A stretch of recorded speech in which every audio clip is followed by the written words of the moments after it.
we are checking out as a part of one of the incentives of the Donathon. We're getting real bricked up. We're getting bricked up, which means that we're going to be checking out Warhammer 40k. Fine. I'll do it. I'll check out Warhammer 40k. And that means that we start off with Bricky. Yo. No, we start off with Bricky. So you guys have actually come at a very, very great time. It's only 2 minutes in. He's only doing his spiel just now. So if you also if you're also not knowledgeable about the Warhammer 40k universe, this is the perfect time. Because I also have no fucking idea. Oh my god, bricks, it's him. Oh my god, the bricks, yes. Many others partake in. So, I will be explaining every single faction in the Warhammer 40k universe, at least all the factions you can play as, and some smaller factions here and there. I will not be discussing absolutely everything in it because that is a little bit much, and I'm not going to go too mega deep into the lore. I'm going to give you a pretty solid overview of each of the different factions and have you learn a little bit about them, and we'll discuss a little bit of the tabletop as well in case you are curious about that. But for this episode entirely, we are discussing the Imperium of Man because that takes up a fat chunk of Warhammer lore. This entire video is just the women, the peoples? Well, the 40,000 starts off is the year 40,000, the 41st millennium. That's where it takes place, is in the year 41,000 AD.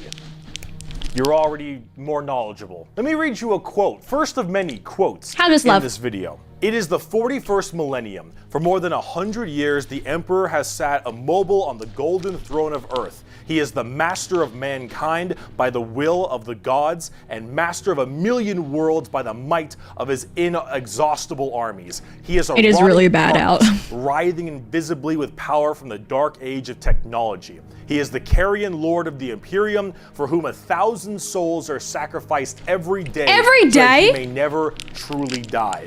To be a man in such times is to be amongst untold billions. It is to live in the cruelest and most bloody regime imaginable. These are the tales of those times. Forget the power of technology and science, for so much has been forgotten, never to be relearned. Forget the promise of progress and understanding, for in the grim, dark future, there is only war. There is no peace amongst the stars, only an eternity of carnage and slaughter, and the laughter of thirsting gods. Pause. So you're telling me that we're under like a bloodthirsty regime, and like TLDR, it's a terrible time to be a human, basically. Like, you think it's a bad time to be a human now? It's even worse 40,000 years into the future, I guess. I'm not doing the math, you know? I guess that's it. What's a Donothon? It's kind of like, I'm doing like a celebration a little bit. This was for my birthday. So what happens is that for every $2 you are donating towards stream elements, you get to add time to the timer, and that increases the time that I will be live. There are also incentives and goals that we're trying to hit. For example, the Daki Makura, which we hit last time, was one of our stretch goals, and then now it is up on the site to be purchased. Yippee! Okay, now I need to take it away.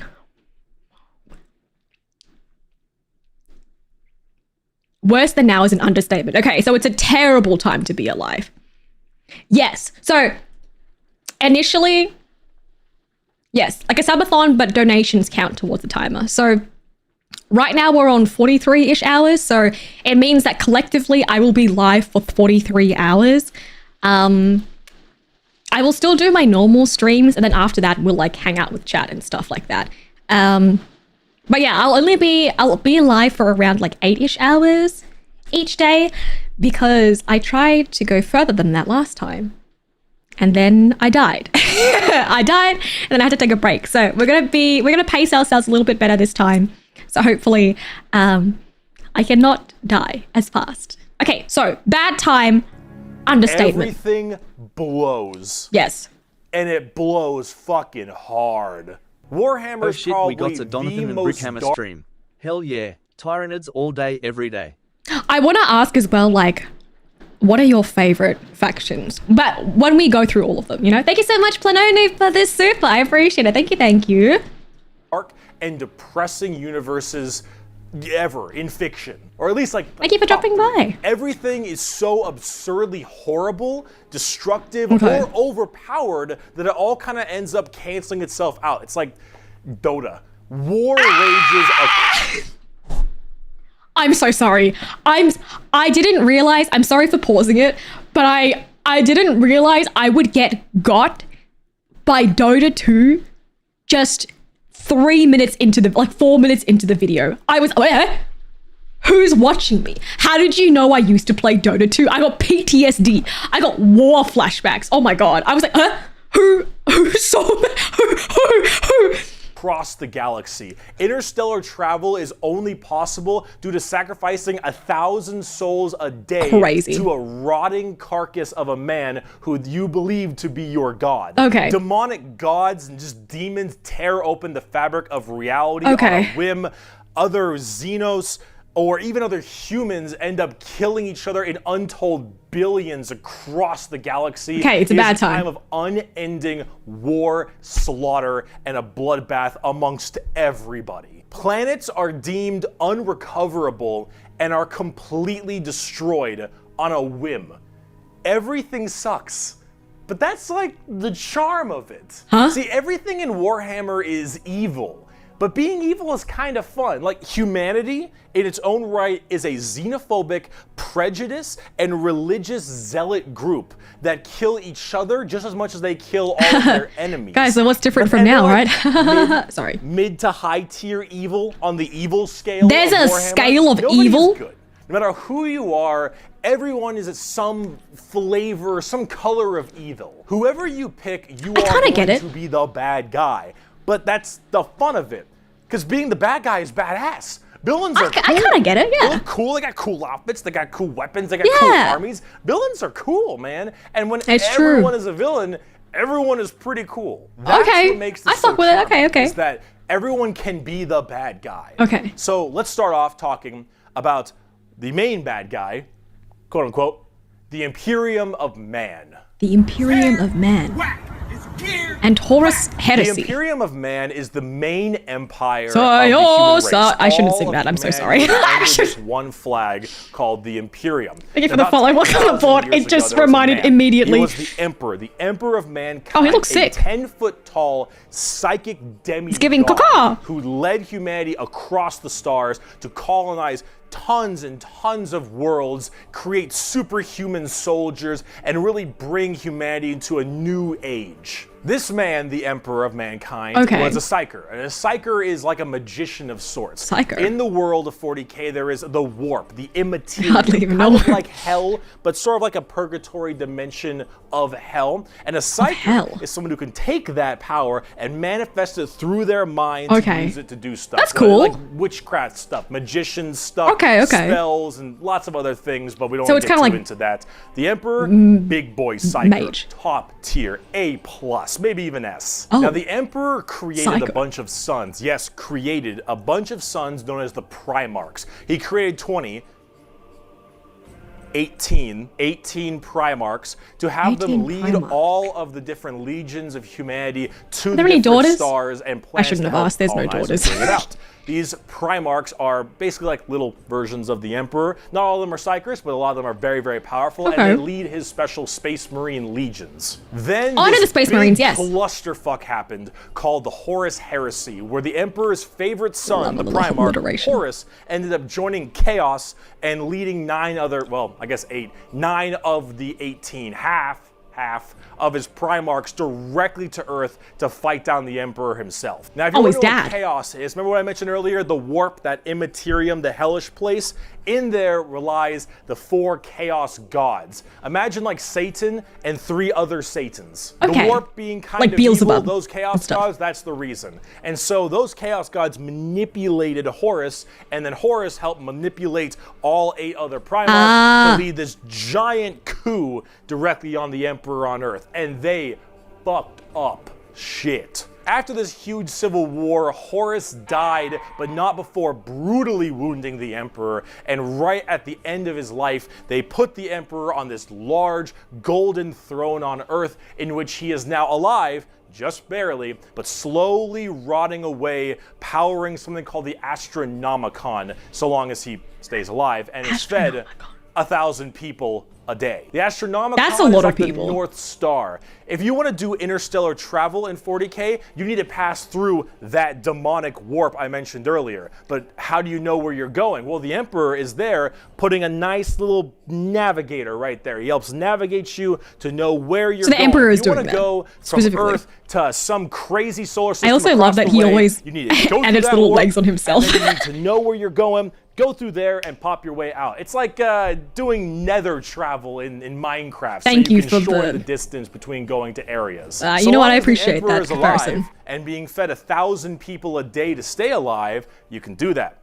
The moment he dies, interstellar travel's gone for all of humanity. He's the only You're person. so boned. Now, since the Horus heresy 10,000 years ago, the Imperium has 10,000 fallen from years grace substantially. All technology has started to dwindle and die. There is now giant fundamental religious extremists that now believe the Emperor of Mankind was a deity, a true living god, which is probably the last thing the Emperor would have wanted to be remembered for. So now you have this thing called the Ecclesiarchy, which is this giant church entirely devoted to spreading the good word of the Emperor. He is now the Holy Emperor God, the God Emperor of mankind, and all of the Imperium has taken up worshiping him to the fullest extent and killing anything that isn't humanity in his name. The Imperium has this futuristic gothic tone to it and a hefty religious zealotry to them. If you think anything against the Emperor, that's heresy and you deserve to die. That is Horus called heresy. being a heretic. Heretics die in 40K. There is no such thing as freedom of religion. There is no such thing as freedom of speech, so long as you are against the Emperor. There is no such thing as any kind of tolerance. Everyone is a religious zealot. Some more than others. Especially this guy. But no matter what, you're preaching that good word. So right now, preaching that good word. Humanity is trying to expand their empire across the stars. If you are a heretic, someone who doesn't believe in the Emperor, you are deserving of death. If you believe in the Chaos Gods, you are also a heretic and you deserve death. If you are an alien race of any kind, you are a filthy Xenos and you deserve death as well. So long as the murder continues and humanity expands, the Imperium of Man is very, very happy. However, the largest fighting force of this Imperium is my personal favorite faction, and the first faction we will discuss, the Astra Militarum, or also known as the Imperial Guard. Imperial Guard. Astra Militarum. Imperial Guard. The Imperial Guard is the main fighting force of the Imperium, and in a world of horrifying creatures, galactic monstrosities, the literal demons themselves breaking through the fabric of time to kill you, the Imperial Guard are untold billions of regular men and women wearing modern day like flak armor with a laser rifle. This is the humble las gun, the main weapon of the Imperial Guard. It fires superheated plasma lasers at an extremely fast fire rate. It is reliable, never jams. It can blow off limbs, giant holes in concrete. It is overall an extremely devastating weapon. Like that they just regularize people. It is one of the weakest in the 40K universe. Yeah, a laser rifle that never jams, it could blow off limbs, one of the weakest weapons. That's the weakest? That's the world we're in right now. But who cares? Because the Imperial Guard has, in each battle, 500,000 of these men and women, 30,000 large armored tanks, 10,000 artillery batteries. The Imperial Guard wins through sheer numbers and firepower. They kind of have this World War I, World War II style aesthetic with legions of guardsmen as well as high company commanders and generals on the field along with them, and multiple kinds of troops. A normal Imperial Guard battle starts off with artillery, long lines of artillery, cracking the crust of the planet underneath the enemy's feet. And as this barrage continues, hundreds of thousands of guardsmen see a sea of guardsmen surges forward, firing and charging at everything possible. How are while there so the many planet humans? rumbles as tanks roll up behind them. Gunships. My question, because they're basically doing like power through like numbers, right? How there are so many people. How are there so many people? They sustain all these people? That's what I want to know. There's like trillions of people. It's galaxy spanning. There's trillions of humans on millions of planets. Oh my god, it's that big? Oh, okay. Oh, the Imperium recruits from thousands and thousands. Oh, so that it's not necessarily just on the Imperium. Entire planets went into military boot camps. By this time, we've colonized millions. I see. I was like, that's a lot of people to fit on Earth. Okay. Makes sense. Thank you for out the sun, clarifying. And tanks block out the dirt with the steps and hoof prints of millions of guards. That's insane. It is through numbers and sheer sundering firepower. They are the first and last line of defense for the Imperium and make up a huge bulk of the battles. The Imperial Guard is also made up of tons of different kinds of regiments. The Catachan jungle fighters live in a death world that's more hospitable than almost any firefight they'll ever get into. So they just have this steroid-looking giant knife Rambo predator.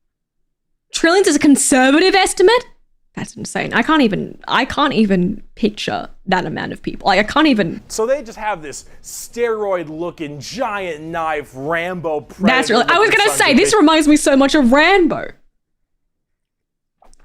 Being an individual human in 40k means absolutely nothing, and you'll die with no significance whatsoever. Terrible time to be a human. Where nothing is anywhere near as scary as a simple night on their home planet. You have the Valhallan winter soldiers who haven't felt their toes in 300 years, the Mordian Iron Guard who are more interested in making their shoes shine than actually fighting a battle, and then of course the big one, the Cadians from Cadia. The biggest export of guardsmen in the entirety of the Imperium. You will fire your first gun at 5. You will disassemble and reassemble it at 10. You will have pounding artillery drills day in and day out at 15. And you'll fight your first Swarm Lord at 16. And if you mention Cadia, you will burst into an unrelenting amount of tears and sadness like I do daily. To quote, I have at my command an entire battle group of the Imperial Guard, 50 regiments including specialized drop troops, stealthers, mechanized formations, armored companies, combat engineers, and mobile artillery. Over 500,000 fighting men and 30,000 tanks and artillery pieces are mine to command. Emperor, show mercy to the fool that stands against me, for I shall not. Woo! The Imperial Guard are my personal favorite faction in 40k. They're the army I collect the most, the ones I enjoy playing the most, and the one I enjoy in the lore sense a lot. There's something about just a regular man with a laser rifle being told to charge the horrors of this universe and willingly doing so for his god emperor. It's just poetic. They actually represent the main Imperial Guard tactics pretty well. Large amounts of artillery that doesn't require a line of sight, lots of tanks, tons of infantry, drop troops, and gunships. Overall, they're pretty similar to how they sound, though a little bit expensive to collect, unfortunately. And they don't hit a lot. They have a bit of a bad aim, but you don't really care because you're just drowning them in shots. However, if you want more accurate fire and specialization, we can move on to talk about Space Marines. There's Space Marines! It's them! The Angels of Death are up next. Space Marines are genetically engineered super soldiers and superhumans. They're given extra organs, their skin tissue is toughened, their bones are stronger, they're taller than the average person. They're pretty massive people, and these are the specialized super soldiers that carry out a lot of the more specific tasks for the Imperium. And there's tons of legions of them. In fact, there's one per Primarch. Each Primarch, the Emperor's son, as I mentioned before, Okay, yes. Thank you for letting me know. oversees their legion of Space Marines. The genetic upgrade they get is based on the genes of said Primarch. It's something called a gene seed. That's what brings them up to this like superhuman level. Seed? As stated, each Primarch has their own legion. Robot Burly I'll give you my Man gene has seed, the Ultramarines. Jagatai Khan has the White Scars. Rogel Dorn has the Imperial Fists. I Corvus love the look of Corax the has Space the Marines. Raven Guard. And there's a whole bunch of other side sections that are also extremely interesting. This looks and insane. have a little bit One of more them is called twist than the World average Eaters. Space Marines, which we will discuss in a bit. Humorously enough, I don't have a whole lot to say about Space Marines. They're superhumanly fast. In fact, it's been said that nothing that large should move that quick. These men in power armor moving at blazing fast speeds. Their reflexes are faster. Their skin is tougher. They are overall just extremely In a sense, it's basically powerful Emperor. soldiers. In fact, where they differ That's exactly comes what I down wanted to which hear. Space Marine Legion we're talking about. For instance, the Ultramarines You're done by R2D9 to Robot being more like your Gilliman, Primarch. Gilliman, are the main blue boys, strong in almost every way. Wait, I missed that Jack part. of Gilliman, talking about. For instance, the Ultramarines done by Robot Gilliman, are the main blue boys, strong Yeah, the blue in boys. almost every way. The jack of all trades kind of group that are a little bit I know the too blue boys. strong, and that's a lore problem. But the White Scars by Jagatai Khan are all about speed freaks, go fast. We're talking attack bikes. We're talking land speeders. You want to go in quick. You want to hit them hard. You want them to be swarming around like buzzflies, buzzsaws, with the speed of buzzsaws. Fuck you, Pale King. Salamanders love fire. Fire in the forge, fire in battle. Flamers, melta-guns, multi-meltas. Just so long as something can be burning, that's big. And they're They also also have actually some of the PTSD from that. nicest of the Space Marines. A lot of Space Marines have this kind of like holier-than-thou thing because of their genetic strength. However, the Salamanders tend to put human lives above the lives of themselves, which is actually rather rare. Oh. They're also all black, but not like just regular black, like 2 a.m. line at a White Castle black. Like they have a charcoal, dark, ashy exterior and blazing red eyes. Apparently something about living on their home planet of Nocturne, which I don't know if that makes much sense, but who cares? This is like fantasy land anyway. Overall, Salamanders are actually one of my personal favorite legions because they're just really cool. They're fun to play as because of all their flamer weapons, and they have a nice, like, more heartwarming lore as opposed to being super evil like everyone else is. Oh my god, we're not even a quarter of the way through the Space Marine legions. Imperial Fists believe in the power of the siege and defensive positions. Raven Guards, master of stealth and sabotage while having bird helmets. Iron Hands, masters of machines and vehicles while being really goddamn good at being sold on eBay after one nerf. Space Wolves, Vikings and wolves, that's tons sick. of wolves and axes, battle axes, fur everywhere. Space Wolves, angry, big teeth, Blood Angels, the genetic defect to make them want to drink blood and go crazy, called the Red Thirst. They have Cupid wings and stuff, which is a little bit strange, and they are all super gay for Sanguinius. Dark Angels are old school knights and inner circle theme, and Are you a heretic? Me? No, never. Once from Blue Moon, I know. Death Watch, a fancy anti-Xenos group that nobody plays because Death Watch, and they look cool though, but no one plays them. I don't know about Death Watch. They're there though. Black Templars, for the people who, if you haven't prayed at least 3 times a day, you're gonna start praying out that airlock. And I'm sure there's some other chapters I may have missed as well, like Crimson Fists and stuff. But those are the main ones right here. Here, quote from the Emperor Quote. himself.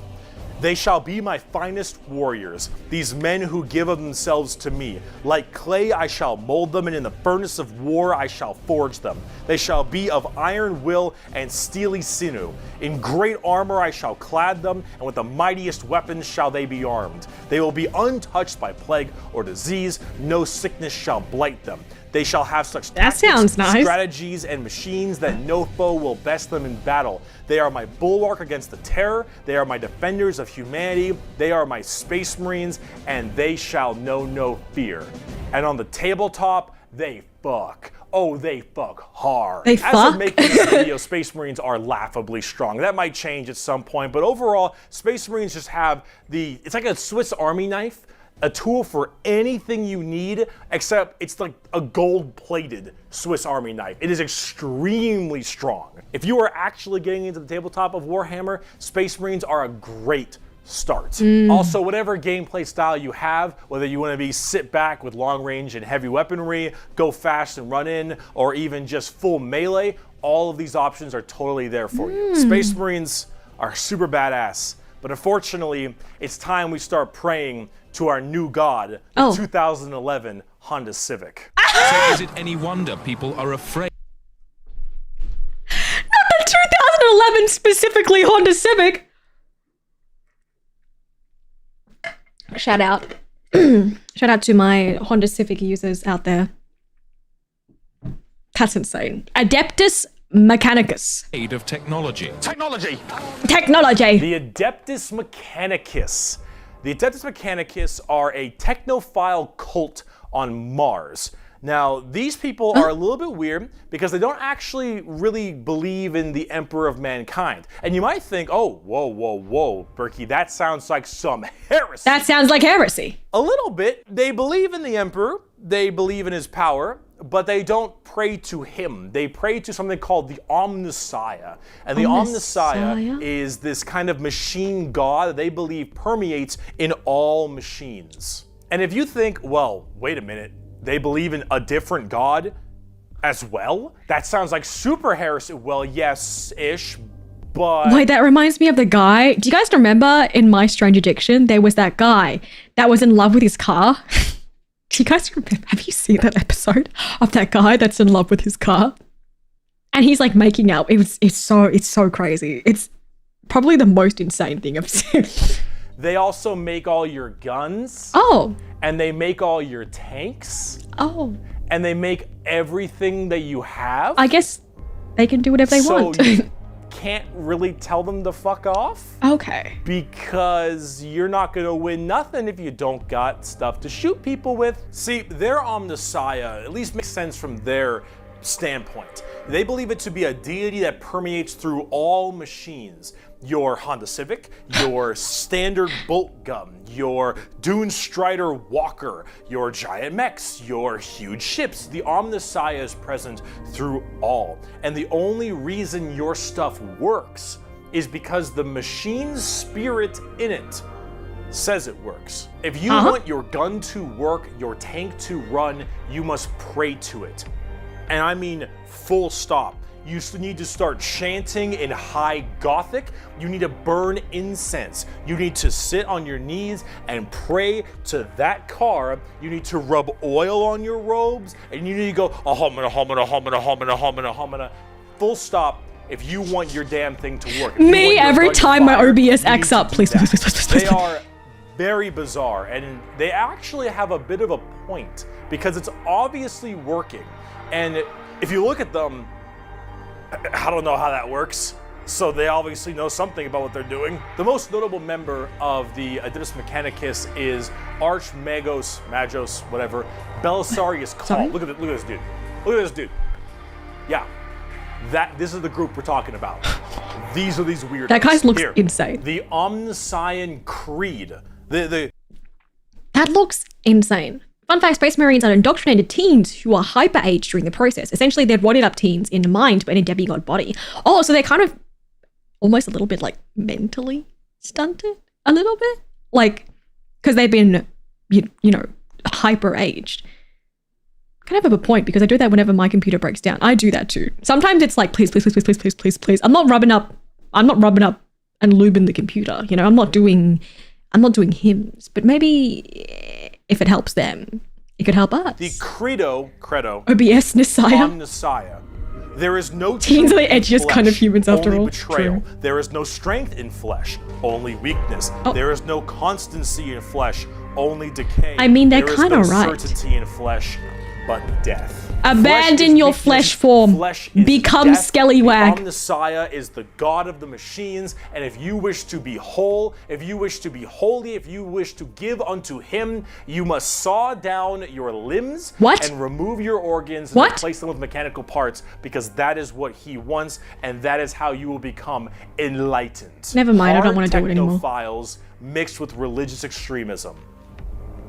Adeptus Mechanicus. Now for their army side of things, they are with the Scutari. The Scutari operate with very bizarre weaponry and lots of different kinds of vehicles, tanks, and different people in between. Cut off They're your very legs weird, but they have extremely wacky and enjoyable, and in fact quite effective both in the real game and in the lore, weaponry and gear. Overall, as an army on the tabletop, they're very weird and have a whole bunch of different shenanigans, but if you like kind of that quirky, wacky techno thing, I'd give them a pickup. Hell, they're so paranoid, I gotta keep going. They're so paranoid and crazy. These Dune Striders you see right here, one guy was able to make them work. One guy, and he died. And they're so scared they'll never work again that they keep them on and they never turn them off, and they run around in a circle the whole time until they need them, and then they corral it and they go into battle. Yep. The Adeptus Mechanicus. Now, if you want to talk about faith, though, let's talk about the Sisters of Battle. A simp has fallen for an ego. The Adeptus Sororitas. The Sisters of Battle of the Adeptus My girls! Sororitas, if that's how I pronounce it correctly, is an all-female group of battle sisters going through the ecclesiarchy section of the Imperium. The ecclesiarchy is, of course, the church. This is, imagine a private army of the church, which is scary. And it is. The sisters are an extremely zealotous force, and they take this to a full extreme. They believe in three main things: faith, martyrdom, and fire. Through the bolter, the flamer, and the melta, the Sisters of Battle are extremely potent at taking out chaos and heretics. Mainly heretics, because as they are a fighting section of the ecclesiarchy church, that's the big thing they want to kill. Any form of heretic will face the Emperor's justice through those three main weapons, the bolter, the flamer, and the melta, and they will do so with extreme That's kind of cool. Yeah, their armor looks so sick. They are the closest things we have to nuns in space, and I'm talking hardcore nuns. They carry holy fire Oh my on God. their backs. They have holy books and sigils all across their armor. Their main battle tank is a fucking pipe organ. That's so cool. They have small babies. Are those babies? That they have removed their brain capacity to make them little servant cherubs to fly around and give them ammunition. And shit. They drop churches from low orbit as mini drop pods onto battles. They drop churches into battles, and they blare war hymns and holy music from their Have you heard about our Lord the Emperor? It drops fucking church on you. Water across the battlefield. These are the people you are dealing with, and they're fucking awesome. They can literally stave off demons on the tabletop because their faith is that strong. Oh my God. Remember the warp, the demons from the warp? Well, the warp also manifests in your mind. All of your emotions, negative and positive, go through the warp. It's the immaterium, the place of all things. So if you are that mentally fortified, that mentally strong, Mentally ill, you can girl. stave off The children, they horrifying yearn demons. for battle. And all these girls, not a crack. Not a crack in that mental armor. Now, as much as a meme as they are, and as much as their models look a lot like Ongo Gabloglian, yeah, which I can't unsee anymore, I gotta say, I love their design. Yeah, that think looks they're sick. Extremely cool. They're another army that I'm currently collecting. They just released a whole new line of figures very recently, and they look wonderful. Everything from Celestine, the living, literally undying saint from the triumph of Saint Catherine, which is literally a funeral procession as a model. Those organ tanks I mentioned earlier. This shit is the most over-the-top badassery in a lot of the Warhammer universe, and goddamn it, is it over the top. But Sisters of Battle are so cool. While I'm a guardsman at heart, this is such a cool faction. By Bolter Shell, Flamer Burst, and Melta Blast, the mutant, the heretic, and the traitor alike are cleansed of their sin of existence. So it has been for 5 millennia, so shall it be 5 millennia? until the end of time. And speaking of burning demons, I can see! The Grey Knights are the first army I actually collected back in 7th edition. The Grey Knights are a super secretive and much more old school look at power armored knights, except they are all psychers. All of them have that crazy space magic magician shit. For every 100,000 guardsmen, there's one Grey Knight. For every 10,000 Sisters of Battle, there's one Grey Knight. For every 1,000 Space Marines, there's one Grey Knight. Grey Knights are the strongest of the strong, both in mental will and absolute just strength. These are they stronger than Space Marines? That are all high-level psychers. All of them able to yes. specifically do one goal, and that is kill demons. The Emperor believed that the demons of chaos were the #1 threat to the Imperium, and he probably is right. However, this group is entirely based on doing that through a myriad of tactics. Coming from the planet, or I guess the moon, of Titan in the Sol system, the Grey Knights are thrown through extremely rigorous training and are as clear of mind and soul as they possibly can be. Since the demons of the warp are the warp and your mind projects to the warp, people can go insane very fast, especially lower level psychers. These Grey Knights need to be able to harness the warp in the presence of demons and stay perfectly sane. One of their characters, one of my favorite characters, is named Castellan Crow. He has a demon blade, the black blade of Mahamahama, and he has to have it on him because it tempts everyone nearby, constantly beckoning them. Use my power, use my strength, suck my penis, whatever the possibility. And so he has to keep it on him. Why did he say it like that? Use my strength, suck my... All the time, as this thing whispers to him, consistently. As it continually whispers, please, please, please, please, please, please.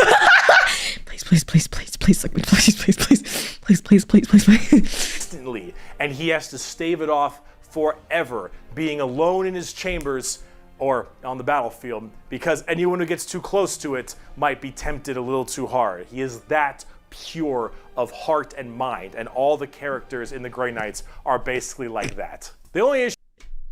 But he's so pure of heart, but in the sword he's like, please, please, please, please, please, suck, please, please, please, suck, please, just one, please, please, just a tip, please, please, please, please, please, please, please, please, please. The issue is that the Grey Knights have a scorched earth policy. More ways than one. If they're fighting demons, demons corrupt and make people crazy. Okay. So if I'm a guardsman and I'm fighting demons and the Grey Knights arrive and they kill all the demons, I'm a risk. What? And so guess who's not making it out of there? Oh, because they might have been corrupted. Very strike fast, strike hard kind of people. They teleport all around the place. They are fast strike groups, small amounts of models because they're so dang strong. You only have so many characters, but with it, you get in there, you're very tough, very tanky, you hit really hard, and you try to bounce around the battlefield quickly, but you don't have numbers, and so every dead Grey Knight hits really damn hard. Oh, I see. They're fun, though, if you like that kind of fast-striking kind of army. Oh, and also, Caldor Drago is a thing. We're not even going to get into Caldor Drago. All right, that is a sick name. Oh, my goodness gracious. I am the hammer. I am the mail about his fist. I am the spear in his hand. Though we are lost, I am the shield on his arm. I am the flight of his arrows. I am the Grey hammer. Knights seem pretty I am sick. the sword. I am the shield. I am a soldier at the battle at the end of time. Grey Knights are pretty hardcore. They are as holy as you can get for a Space Marine. If you like Space Marines and you want to, that they're holy enough, you want to be holier. They remind me of like now, if you want to space be paladins and almost. Big, let's talk Imperial Knights. Whoa, what is that? Do you like gigantic walkers the size of homes or medium-sized buildings? Yes. Do you want to kill heretics, but you want to kill like 40 of them per turn? Yes. Do you want a gigantic old-school knight noble house style of walkers with giant chainsaw arms? Then you got Imperial Knights. Imperial Knights, it's not a whole lot to talk about them because they're just gigantic walkers, but they have this old-school like house feel to them, like literally like they're houses. Each Imperial Knight comes from a house, Oh my God. and each of them act in their own special way. These behemoth of walkers also destroy almost everything in their path, killing full swaths of Holy shit. squads in a couple shots, stepping on legions of troops. Like, these things do not mess around. And they look so cool. Imperial Knights and Chaos Knights, actually, for that matter, don't have a whole lot to discuss. They're just super big, heavy walkers, and they look different depending on your house or Chaos God you currently believe in. And overall, these things are just really cool if you want to There's murder so everything much. in your path. I've They're the already big, forgotten scary, some of the big names. unit of Warhammer, and if you want to collect them, go to town. They make for a great painting project too. Getting more back down to earth, let's talk something about a little bit different, a little more That big monster kind of. gold. If guardsmen are regular soldiers, space marines are super soldiers, Grey Knights are super soldiers, Okay. the Adeptus Custodes are super soldiers cubed. The Adeptus Custodes are the third major army. Can I get this explained in Super Saiyan terms? So this is a normal person, and then Goku is a Super Saiyan, and then Super Saiyan, and then Super Saiyan, and then once he becomes yellow, then he becomes white, and then after the white he becomes blue, and then after blue he becomes black. Away, okay, but that's all. I only have 3, okay? They Super Saiyan God, okay. They are our final brand of Space Marines, but these Okay, so ones these are still Space Marines. Super special, okay? Super If a Saiyan, Guardian super is 6 special. foot, a Space Marine is 7 feet, a Custodian is 8 feet. These are the giant defenders of Holy Terra, which is also Earth. Earth is Terra, Terra. Themselves. These are the people that literally guard the Emperor's throne room. Okay. Hence, Custodes. Okay. These boys protect the Emperor's throne room at all times. We skip 3, and we are just go right to literally God. Okay. Handcrafted people. They're not humans brought up by a gene seer or something. These are all handcrafted super soldiers. Okay. I think from a tube. These behemoth of men are Not like the test tube 8 feet, babies. 8.5 feet tall, and functionally immortal. They stand still, spear in hand, for hundreds of years without the need to sleep and barely even the need to eat, watching over the throne room and every other area of Holy Terra for their entire purpose in life. Oh my God. And oh my lord, are they terrifying. These Custodians put Space Marines to shame. If you liked your super soldiers, these are your super mega soldiers. One of these men can take on probably 3 Space Marines and most likely win. There are many different groups of Custodians as well, like the Solar Watch, or there's also one of my personal favorite, the Aquilan Shield. The Aquilan Shield go out to seemingly unimportant individuals and protect them because they believe that they are going to be doing something very important in their lives. For instance, let's say a regular guardsman gets the protection of this giant 8.5 foot tall golden god because that guardsman will end up becoming a general one day or something of that nature. The Custodians work in mysterious ways and are almost always outnumbered but never outmatched. Okay. These people are pretty horrifying, both on the tabletop as well as in the lore. There are very few of them, however, and there's actually an extremely small amount of them, but that's kind of the point. There's only so many of these people that can have war gear this strong, weapons this powerful, and training this good. And the Custodians have all 3 of it. For 100 years, I stood my watch amidst the somber shadows of the Sanctum 100 Imperialis. years? I was still as a statue, but always ready.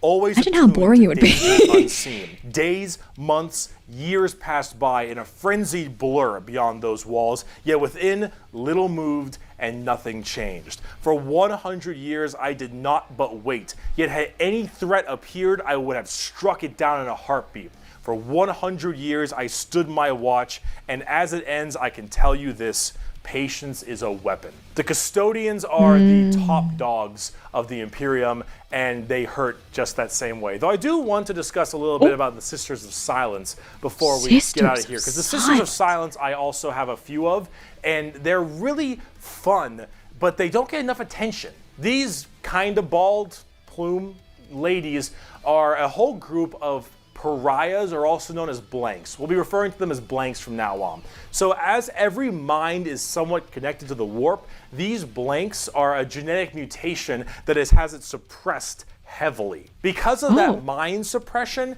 normal people feel this weird, like, uncomfortable nature when around them. When a Sister of Silence walks past them, you feel ill. You feel just Oh. uncomfortable. 'Cause they're and suppressing strange. the So war? most of them don't actually live past childhood, because once they are birthed, they're, well, you know, killed or something at a very young age, because they just emit a horrifying aura. These ladies, however, are guardians of the throne as well for more psychic threats. See, none of the custodians are psychers, so they have a difficult time dealing with major demons and other kinds of psychic phenomena. These sisters are extremely specialized in it, all of them taking a vow of silence as they don't speak, hence the term Sisters of Silence. Good, I could but they never. communicate I through could never. gestures and things of that nature. But if there's What a about the demon yap? issue, if there's any kind of warp-based problem, the sisters are extremely adept at dealing with them, thanks to their blank gene. They normally work a lot of time with the custodians because they have to deal with both kinds of threats, but they're not represented that way on the tabletop. In fact, they only have like one real model for them, which is very unfortunate. I hope they'll get some like news soon, because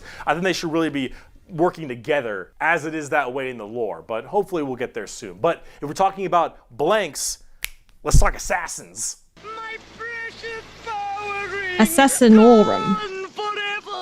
It's been a long video. We're about to round it out. We got this and one more human thing, and then we're done. The assassins, though, the Officio Assassinorum, oh boy, these people are deadly. Yeah, they're called assassins. They should be, but oh man, these people will mess you up. So these are from the Officio Assassinorum, a very special organization, and they are handpicked by the Grand Master of the Officio Assassinorum from the what was it called? Scola Progenium. It's basically an orphan school. Your parents got murdered by demons or something, you get sent to this and you get trained to be whatever. Tempestus Drop Troop, an Inquisitor maybe even. Maybe you get a blank gene and you get thrown into the Sisters of Silence, or sometimes you just disappear. When you are taken, however, you go to one of 4 temples, because the Assassinorum works in the temple style of things. These temples are the Vindicare, Caluxus, Calidus, and Eversor temples. Let's start with the Vindicare. I'm far away. I've been sitting here for 3 weeks. Snipers. Poof! The Vindicare temple is the main sniper-based temple. Gigantic sniper rifles for all these assassins. Their whole point is to be able to be in a spot and sit there, eye and scope, for weeks, waiting for their perfect target, taking people out from literal I keep thinking, miles like, away. After this would be terrible for me. long I have terrible time patience. periods. The Vindicare temple is But it's about all of them. precise, perfect aim. There have been reports of Vindicares being able to single out particular body parts from over 2-3 miles away. That's crazy. Temples in the head, the jugular, for instance. That's And been crazy. sitting there after weeks, and when they're ready, take that shot, time is done, packs them up. The Calidus temple, however, is a lot more about shape-shifting and deviant art. It's mostly a female-based one, or at least it seems to be, and this allows a lot of body augmentation for certain individuals to be able to kind of transmorph themselves and infiltrate areas that are problems. These assassins will end up taking missions that take them years, 2-3 years, to infiltrate a heretical group and slowly work their way up, just to get enough time to put a bullet into the main target's head and then escape unharmed, or become the main target and sabotage it from That's within. pretty sick. These are all completely about deception, mind tricks, polymorphing, and everything in between. That's very cool. Lots of drawings. Lots. Also, they're hot. The Eversor Temple. Just kind of disturbing one. The Eversor Temple is about when you don't want anything to come back alive, friend or foe. You want it all dead. An Eversor is psychogenically conditioned with just psychotherapy and psychological torture to only feel violence, hatred, and anger. It does the Clockwork Orange style of thing, just making you forced to watch never-ending pain and misery and psycho conditioning, I guess is the term. And then they pump you full of tons of psychedelic drugs and they cryo-freeze you. And then they drop you in an area where they just want to make sure everything is dead. And then you defrost, full of just all this insane, mind-boggling psychotherapy and psychedelic drugs. All they did was they're just orphans. Town. Yeah, if you don't care if anyone comes back alive. You're like, all right, lost cause. Send them in. Finally, there's the most bizarre temple, the Calyxus Temple. The Calyxus assassins are feared even among the other temples. So that blank gene, the people will go to the Calyxus Temple with this as well. And this is where they can harness that to be massively anti-psyker or even just anti-regular people. They are seen with extreme fear and distrust among many, many people. They are described by the Eldar by quote as being pure evil. Imagine that uncomfortable feeling from that blank gene I mentioned, and then imagine them being taught and given equipment to amplify it by 100. Oh my God. If normally regular people feel uncomfortable, now they are basically akin to being a siren wailing directly It's in like your a ear. genjutsu. And if you're a psyker, oh no. Ouch, The sheer my head. presence Oof, of ouch, a my Calyxus head. assassin is enough for you to tear your skin off. You will rather gouge God. your eyes out and rip your nails off than even being near this person. That's the crazy. Calyxus assassin is when you want psychers to literally lose their minds, and they will go on their knees and ask you to gun them down because it is a suitable choice over being anywhere near you. The motto of that temple is, "That which is unknown and unseen commands the greatest fear." Now for the tabletop, assassins aren't Insane. that special. You can call them in no matter what Imperium faction you are, and they do a lot of work for themselves, but at the same time, they're very specialized ASMR, and but it's require a like lot of finesse. nail scratching on a And they work chalkboard the way you vibes. generally want them to, though. You want to cause some distortion and weird stuff, you take a Calidus. You want to just murder swaths of infantry and then blow up Eversor. You want to kill that one guy, Vindicare, and if you have a lot of psychers, Calyxus. It's a nice little like jack of all trades if you have a specific thing you want to kill. And you get to choose which is really fun. But now, let's talk about the last human faction. We can round this video out before we do part 2, the Inquisition. And we have a lot to talk about with them. The Inquisition? Oh, Spanish? boy. Where do I even begin with the Inquisition? Take every secret police you can think of. The KGB, the Gestapo, the CIA, FBI, any of these kinds of people. And then mark it up by about 10 Oh. and give them the most power in the entire Imperium. No, you know what? The most power. How about this? This right here. Okay. It's not just a quote. This is the imperial motto. The motto of the Inquisition. I apologize for my bad pronunciation. Innocentia nihil probat. Innocence proves nothing. Huh? The most powerful organization in the Imperium, the secret police, their number one motto is innocence proves nothing. The Inquisition goes around She looks like sick the as secret fuck. police or like detectives to find issues in the Imperium. She looks and they so have different cool. Ordos, Look at that depending hat. on which one we're talking about. Look at that the armor. Ordo Hereticus, the Ordo Xenos, the Ordo Malleus, for instance, and a whole bunch of other ones. Hereticus is obvious, they deal with heretics. Xenos tries to find alien threats, and Malleus is demons. They all have different specializations in what they're trying to go for as this Inquisitor. And that's what they're called, Inquisitors. Each of them, as an Inquisitor, has their own free reign to do as they wish. They may have a ship and a crew, and they go out to find A ship and a problems crew. and interrogate people a lot. They are above the law in every department over Space Marines. Now, the Space Marines might argue against them and stuff, and there might be a lot of blowback, but technically they are above them as Inquisitors. Oh. They are looking to investigate and figure out coups and cults and demonic incursions and possible Xenos issues like gene stealers or a new threat coming into an area. They're about learning that stuff and actually doing detective work. And memes aside, they're pretty good at it. The Inquisition having all of this power does make them a little bit power hungry and frantic sometimes. And yes, it is still a bad thing, but most of them are pretty good at their job. Look at And they this spend a lot of girl. time She looks being sick as very fuck. diligent to make sure that all of these leads they follow are proper and correct. They're basically space detectives with Space just detectives. enormous power and sometimes a bit of a power I fuck complex. with it. And we haven't even talked about Exterminatus yet. Exterminatus. Exterminatus is deeming a planet unfit to be saved. Oh, shit. I deem that this planet is demon infested and taking it back will cost too many resources and is not worth it. I have now committed exterminatus on this planet. I will now sign the death warrant of an entire Imperium planet as it is unfit to take and better to be destroyed than allow the enemy to hold it. This can mean saturation bombardment. This can mean cracking Exterminatus. Oh, hello!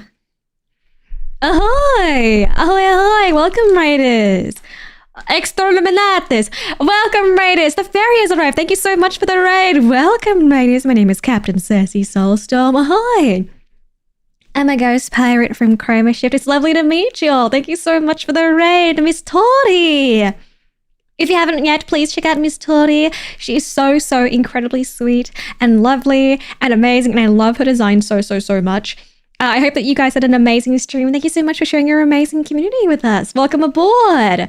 If you guys would like to hang out with us, we would love to have you. But as always, there's absolutely no pressure to stay. So make sure that you guys are taking care of yourselves first and foremost. Go get yourself some food, some water, a very well-deserved rest. If you guys would like to stay, I am in the middle of my Donothon, and as a part of one of the Donothon incentives, we are checking out, it was literally called, okay, fine, I'll check out Warhammer 40k, which means get bricked. We're throwing out the 40k lore videos, and he's Mr. Brick himself has just gone over the Exterminatus. So you guys would like to hang out with us? We are currently going through the Warhammer 40k explained videos. But yeah, thank you so much again, Miss Tori, for the raid. Please check her out if you haven't. But yeah, thank you so much for joining us. Welcome aboard. Ahoy. We're getting bricked, babes. Thank you for the follows as well. Welcome aboard. Hi. We are getting bricked. Wait, let me go back. I think I missed a little bit.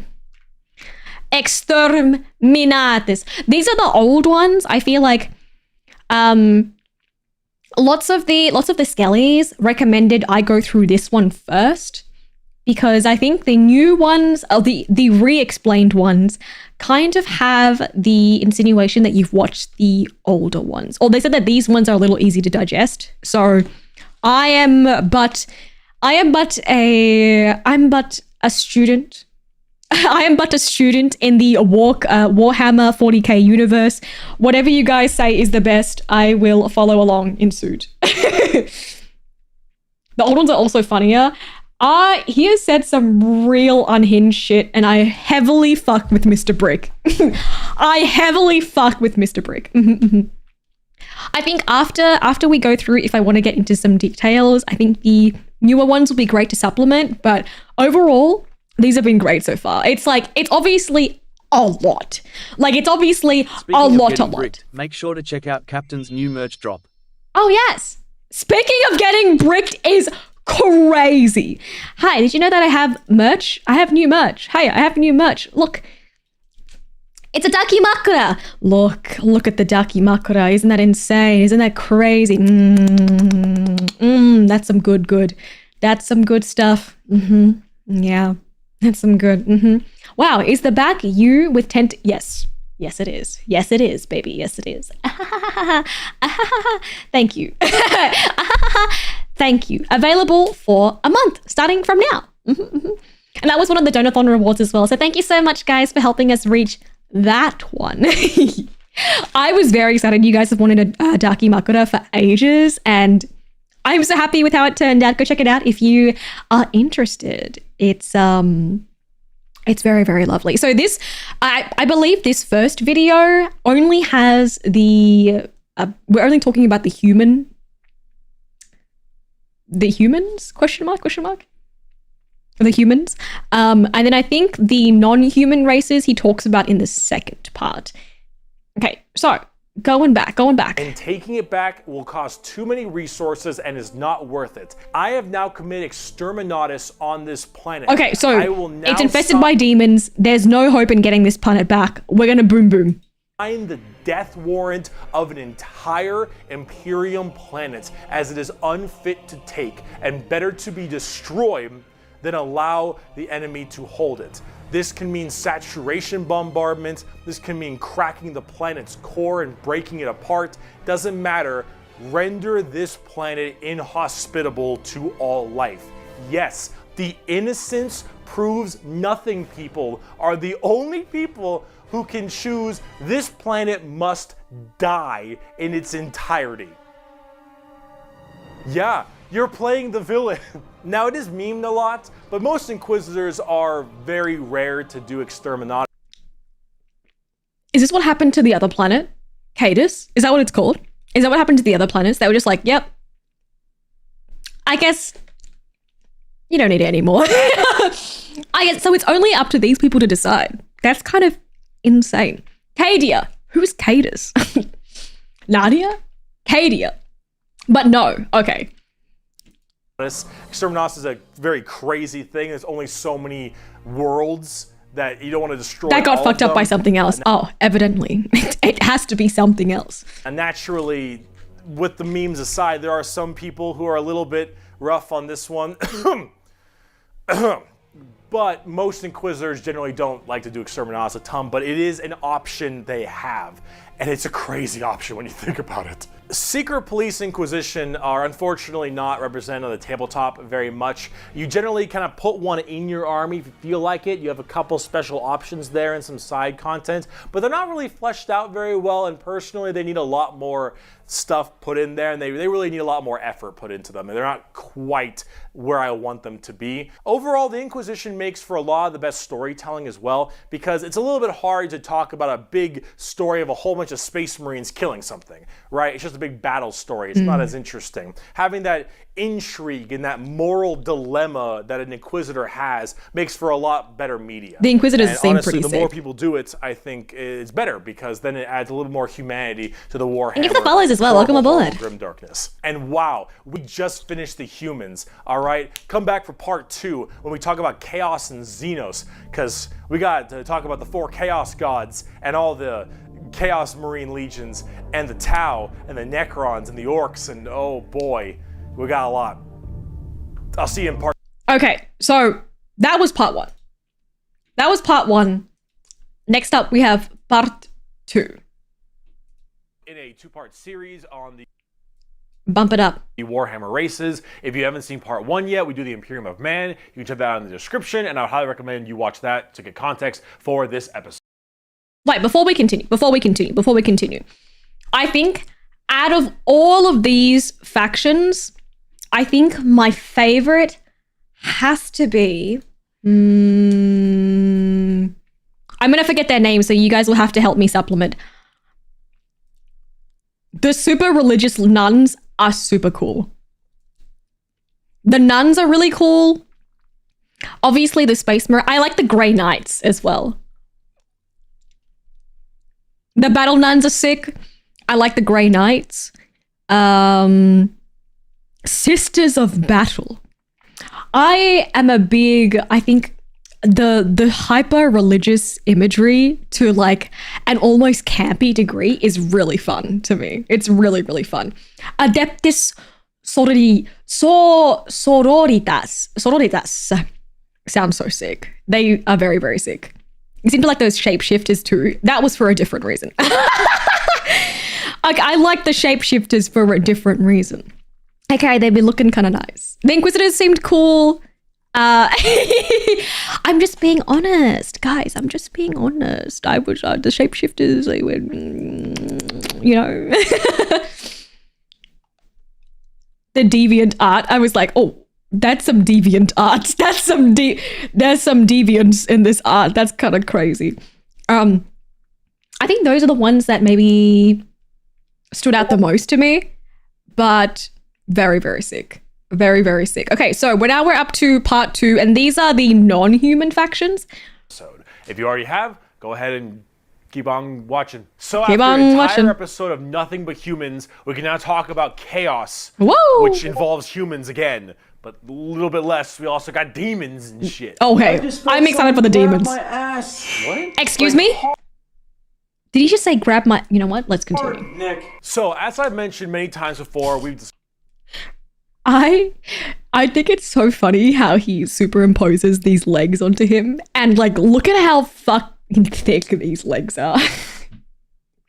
Look at how thick these legs are. Damn. Hey, he's bricked up. God damn, Brick. You're so bricked. Oh my God. Damn, it's leg day in the gym, but every day. Damn, he's hitting quads. He's hitting hammocks. He's hitting calves. God damn. Discuss the warp, the immaterium, the hellish landscape, the purgatory dimension realm between the material realm of our existence. Now, in the warp, it's terrifying, horrible. There are demons everywhere. Things are crazy. All your minds and thoughts and emotions get projected there. It is both formless and empty. It is vast and tiny. It obeys the laws of time and physics while simultaneously does absolutely nothing of the sort. It is a hodgepodge and a culmination of just unknowable, eldritch, horrifying shit. And there are four Hello, Joey. gods Oh my God. that permeate I am back. in chaos and the warp. These are the four major chaos gods. I've been excited to learn about this. To learn about chaos, we need to learn about each and every single one of these chaos gods. They look so sick. First up, we have Khorne, and he is the easiest. Khorne is your classic Satan. He is all about anger, murder, fighting, blood. Can you please shout out Miss death. Jelly? You ever heard the term blood for the blood god, skulls for the skull throne? That's Khorne. The whole idea that's is from... that he is all about the fury and strength of battle. He doesn't care. That's from Khorne? Blood from the blood god is from Khorne? For real? Where blood comes from, so long as blood is flowing. He wants to fight and murder and carnage and slaughter and... That's so insane. You know what it feels like? It feels so much like when I watched, what was it? When I watched Breaking Bad for the first time, and then you start seeing the memes as you watch the episode, and you're like, that's the scene. That's the scene. That is science, bitch. That's it. That's the stuff. Thank you so much for dropping in. Oh my God, I hope you had a good flight, my dear. It's like, oh my God, that's it. I can't believe blood for the blood god is from this. I've just been saying it. Hey, blood for the blood god. Skulls for the skull throne. I may steal that. Skellies for the skelly throne. Wait a second. Skellies for the skelly throne? I was happy I watched Breaking Bad before the memes were so widespread. It was so Leo pointing GIF moment. Yes! It's like, oh my God, that's the episode. That's him yelling at Hank inside the car. Oh my God, I know what he's yelling at now. Oh, Hank is, oh. But now I know where the meme is from. Mm-hmm. Skellies for the skelly throne. Death. That is Khorne. Very simple to carnage and slaughter. Fuck with it. Death. His blood is I fuck flowing. with it. He wants to fight and murder and carnage and slaughter. And death. That is Khorne. Very simple to understand. Next up, you have Tzeentch, and Tzeentch is the god of change. However, the god of change, it's permeates in so many different other ways. He's the most eldritch of all the demon gods. He has this weird way to always be plucking at the strings of the universe. He's always conniving and scheming and doing his best to cause as much little bullshit as he can. Tzeentch is unknowable. Everything that makes sense, he will and won't do. Every future and setting and every type of destiny or fate is all foretold and also changeable. So he's kind of like the three fates a little bit. He like controls fate but also changes it. It reminds me a lot of that because he has the little eyes on his hands. Can I just say how cool the design is where like the the crotch mouth is so funny to me. It's giving her crotch. It's giving, okay. There is a description from the Odyssey, and I believe it's either from Scylla or it's from Charybdis, where it says her crotch is like 1,000 baying dogs. And And it reminds me of his crotch chomping you. It reminds me of your crotch, of his crotch chomping you. The 100 baying dogs. You know what I mean? Don't put it inside. Don't stick your dick in crazy. And this is the crazy. And this is the crazy. Okay, this is all fan made. This is such sick fan art though. And then like his head, like it opening up to this almost like, this reminds me of that guy from Naruto. What's his name? Is that forgot his name. The plant guy. The plant guy. No, what's his name? Fuck, he died he's like one of the first one that dies. I fucking forgot. From the Akatsuki. The plant guy. The plant guy from the Akatsuki. What's his name? It starts with a Z or something, right? It's like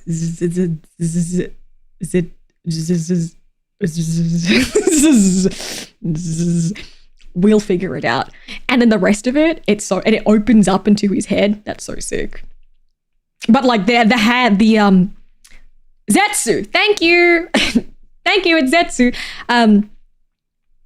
It is set in stone while also completely random. He knows what everything is going to happen. We're checking out some Warhammer. That none of it's going to happen. You would ask Zeech a question. And that question leads to 3 more questions. And those questions lead to the heat death of the universe, which asks 4 answers to those questions. And then he thinks to himself, what are questions even really? And are you even asking the questions? Or are you simply giving paths to answers and other horse shit? Zeech is just... He seems like #1 rage baiter. Stuff. He is yes and he is no. He is the understanding and he is complexity. He is unknowable. And that's what the God of Change is about. Very bizarre. And he likes birds a lot. I don't know why. Next up, we got Papa Nurgle. Papa Nurgle, wait a second. he loves you for who you are. Probably not. Really? He will murder you just the same. Okay. But Papa Nurgle is about rot, pestilence, death, and decay. He is the end of everything. Him and Zeech do not like each other very much because where Zeech represents change and adjustment, Nurgle represents stagnation and death. He is all about asthma and pestilence. Get nurged, loser. Bloat and pus and organs and people just being I fuck with the nurg, actually. I fuck with the nurg, yeah. Everything will rot and decay and die. Nothing is certain besides decay and death.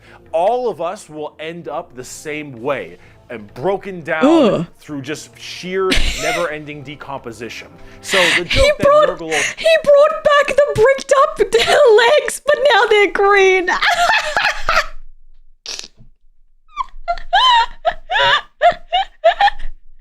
It's so funny every time. Look how thick the legs are. Oh, no, get nerfed, you fucking idiot. Generally because of that. Because we all end up the same. We all True. We all He's not die wrong. and wither. That's Nurgle, and he's got a general... Oh, that's a sick design.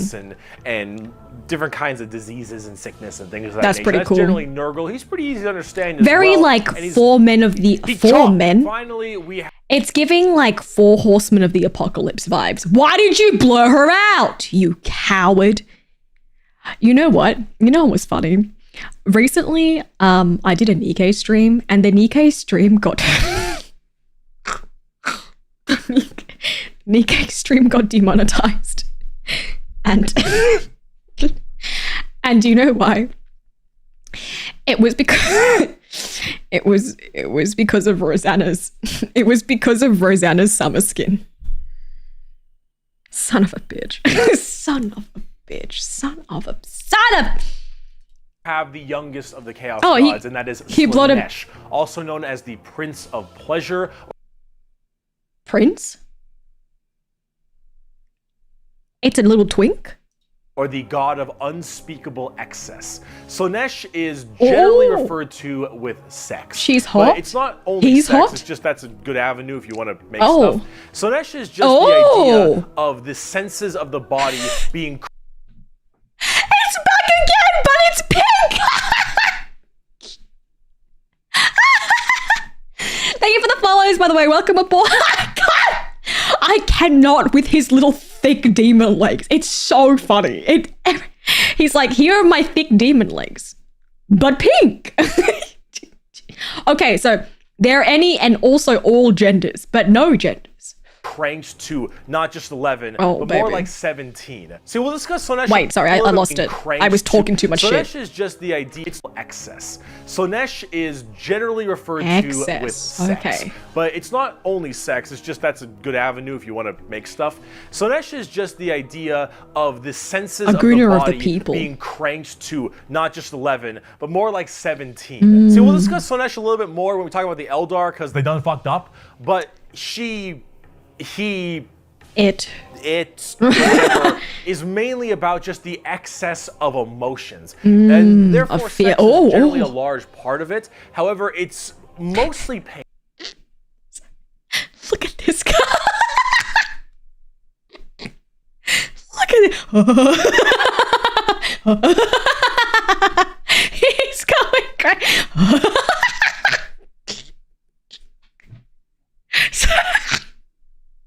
I'm so sorry. And torture. Oh, no. This is death by snoo snoo. This is literally death by snoo snoo. Oh, that's sick. The fingers are literally underneath his skin. That's so sick. What a way to go. That's so sick.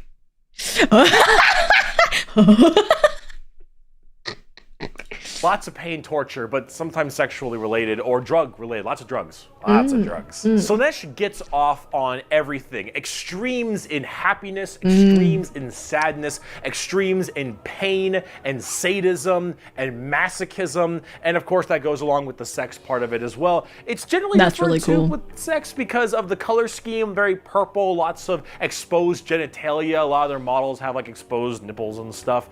And that is generally that the looks theme you sick. go for from a physical side, but it really embodies everything. Mainly pain and also the excessive amounts of emotion. So when it comes down to it, you'll find a lot of them have things like spikes or whips or cool. any kind of BDSM style gear because it is unspeakable.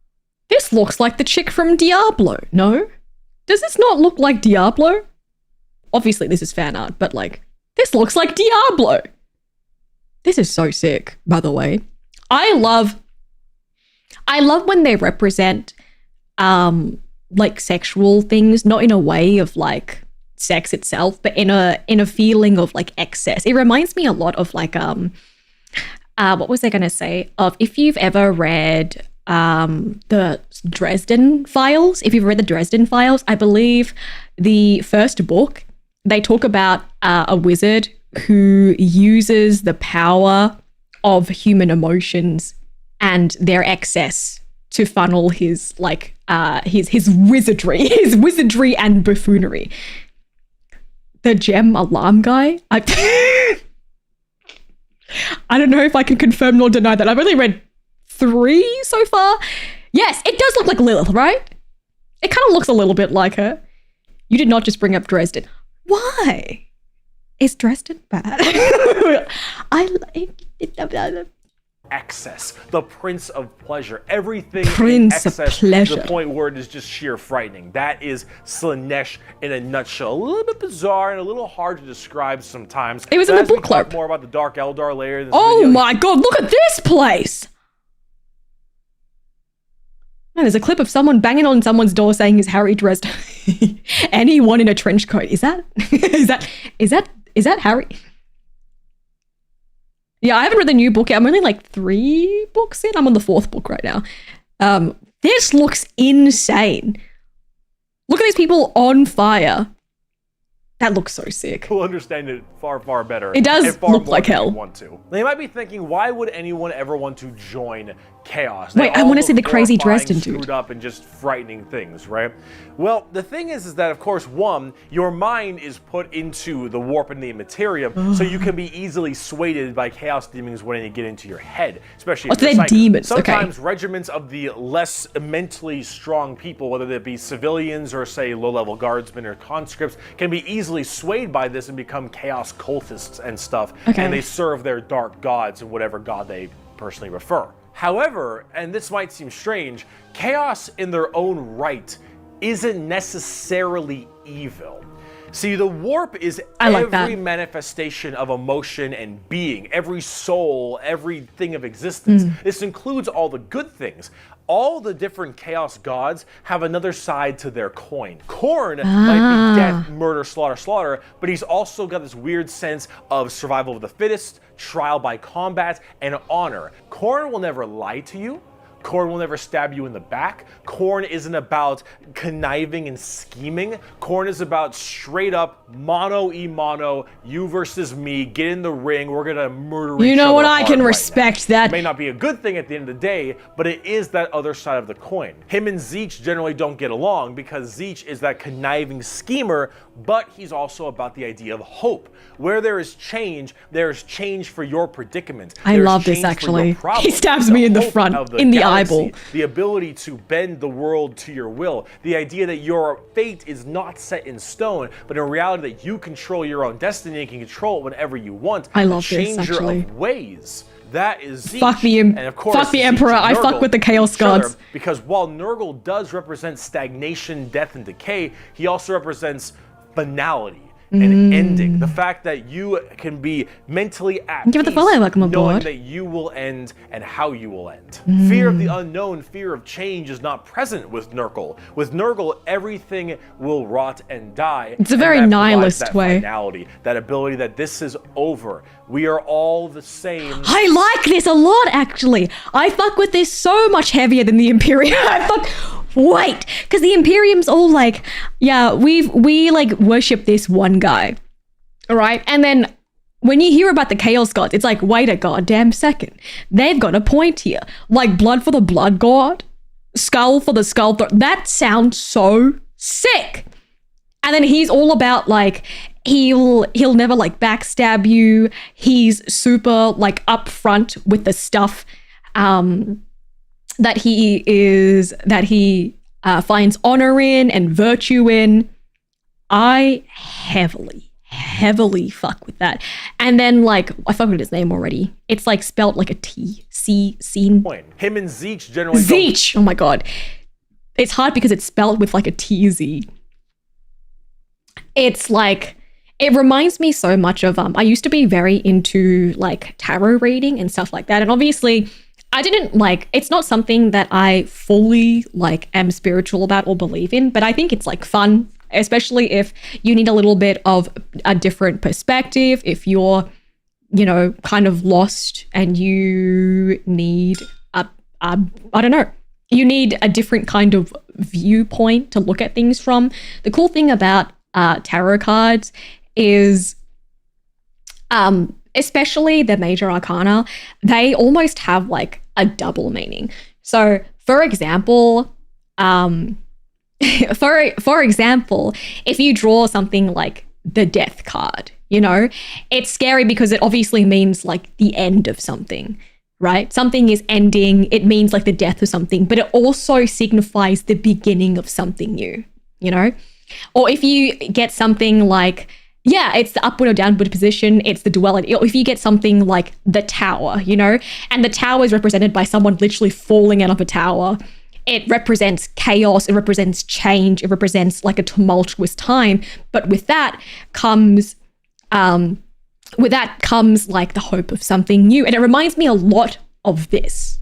It reminds me a lot of like this, like the duality of meanings, the like them standing for something, but also like having that kind of dual meaning about them. I think the thing that's really cool, I actually fuck a lot with, I fuck a lot with the Nurg, actually. I think out of all of them, I fuck a lot with the Nurg. The Nurg reminds me a lot of nihilism, where it's like, I mean, if nothing matters, then everything matters, you know? Like if all of us die, then there is a sense of hope and finality in death, you know? Like, I love the Nurg. I kind of fuck with the Nurg, guys. The fact that you can be mentally at peace knowing that you will end and how you will end. Fear of the unknown, fear of change is not present with Nurgle. With Nurgle, everything will rot and The Nerg loves us all. Thank you for the follow, by the way. Welcome aboard. Die, and that provides that finality, that ability that this is over. We are all the same, and we will all end the same. We know the meaning. We all of end life. up rotten The into meaning the of life ground. is to live and die and rot. And with that, it brings peace of mind. Yeah. So this is a lot more simple. While they are the excess of emotion, they are also the representation of emotion. Sonesh embodies happiness. Slash embodies excitement and joy and pleasure, not only in the sense of the physical, you know, bam, style of pleasure, but also everything else like food and drink and air on your cheek and sunlight, the feeling, emotion and feeling. All of that is also represented with Slanesh. It feels like it's cool because it's very like even though it's about emotion and excess, it's also about appreciating the emotion and the feeling of something. Like really like living, being present in your emotions and how you feel in that instance, even if it is to like the complete excess of pleasure and pain. Like it's very cool. I don't know. So you have to ask, why are they always represented as super evil skulls and spikes on everything and want to murder everybody? Because it looks cool. I don't really got an answer for you on that Okay, one. fair. My assumption is that because mentally humans may think worse thoughts even if we don't act on them, and therefore they're projected in the warp more. That was a little bit weird. I don't know. This is me spitballing right now, but I don't know. You need a super bad guy. You already got the Imperium of Man. You need somebody to be a little bit worse than them. So you got demons. I guess it's very like, instead of just having yourself like thinking your own thoughts, I guess if you were to be persuaded by another force, that makes it quote unquote evil because it's something that you yourself are not present in thinking a little bit, you know? I guess it's like not your own thought in your head, and maybe that's what makes it inherently evil, question mark, because they do have like that, what was it? They can corrupt people, right? That's what it's called. See, who cares? I just want to buy like a bird magician. Look at him. So cool. That's so sick. I do like the bird guys. Chaos demons are generally very melee based. They run in, go really hard. You have lots of summoning and conjuring. Look at this guy. Look at this. It's just a massive Nurgles or whatever. Tons of spells, generally a little bit frail, but they have special saves to make them a little bit stronger. You've got giant demons and smaller demons. You got hordes of little boys and tons of big guys. Demons are as they seem. Demons. Nurgle is slow. Khorne is super scary. Khorne is sick. You've got Zeech, who are far more into psychers and spellcasting. That guy just looks like melee. You've got Zeech. This guy looks like Majin Buu. This looks like Majin Buu. Just another iteration. Who are far more into psychers and spellcasting, and then Slanesh, who is all melee, really fast, but squishy, but in lots of hordes of tons of melee and pain damage, of course. So overall, the demons are a huge part of 40k and a massive threat to almost every single faction, with the exception of a couple. However, the big part about demons is also transferred into the other 9 Primarchs we didn't talk about, which are the Chaos Space Marines. Stop! There are Chaos Space Marines? Oh, these are the ones that got... Oh my god, he's got a fucking face on him. Oh, these are the ones... these are the ones from before. From the Heresy, right? It's from the fucking... What's his name? Horus! I remember, because he had the name of the Egyptian god. The Horus Heresy. A fucking... The Horus Heresy. These are the guys. The 8 of the Space Marines. No. Not the Space Marines. These are the guys that are under the 8 guys that left. Sorry, it's not the Space Marines. It's the guys, I forgot what they're called. The Primarch. Thank you. The Primarch. So these are under the Chaos Primarchs, question mark? So Horus and all of his boys, all of them in the Primarchs, they have all also become Chaos Boys, and they all have their own special Chaos Legions. Oh my god. Specializing in so many different things, just like the Adeptus Astartes, the Angels of Death, the regular Space Marines. Chaos Space Marines aren't a whole lot different than the regular Space Marines. They have the same armor. Except Horus, because Horus training dead. and toughness. They just specialize in different kinds of things. And also a lot of the Primarchs have ascended into greater greater demons? They're demon Primarchs at this point. Gigantic, horrifying man-demon hybrids that are pretty awesome, if I'm gonna be honest. They look really, really cool. But them and their associated legions that they are a part of are all kind of going out there and causing a large ruckus. Thank you for the follow, like I'm on board. Considering the raw strength and firepower of a legion of Space Marines, yeah, that's imagine that entire legion just converting to chaos and immediately fighting you. It's generally pretty horrifying. There's a lot of them, so I gotta write them down. But you've got the Emperor's Children with Primarch Fulgrim, loyal to Slanesh. These people, they are some messed up people. They're just sensory overload, tons of drugs, tons of torture. And I think Fulgrim is a demon Primarch right now, and oh god, I am terrified to see what that man looks like, at least on the tabletop, because the Emperor's Children are not good people. You've got the Iron Warriors, which are kind of like opposite of the Imperial Fists, with Primarch Perturabo, I believe is his name. They're Chaos Undivided. They just kind of serve Chaos in a general aspect instead of choosing one of the four. But the Iron Warriors are big on the siege and fortification, and they're basically entirely against the Imperial Fists and a major rival. Perturabo, I believe, is also... Wait, guys, what's the Imperial Fist? I'll show you my Imperial... No, stop. What's the Imperial Fist? So this came in an 8th edition. Nurgle, we gotta cook. I'm sorry. I can't. The Yellow Boys. It's one of the OG Space Marine Legions, the Yellow Space Marines. Fuck, I don't know if I remember. Oh, it's one of them. Sorry, it's one of the names of them. So like some of them were like Salamander and stuff like that, right? Like Salamander, the Angels and stuff like that. Ah, the Imperial Fist are the construction guys. Ah, okay. So these. Okay. So what? Sorry, there's a lot. There's a lot. Okay, there's a lot. So they're the enemies of. They're basically all enemies, right?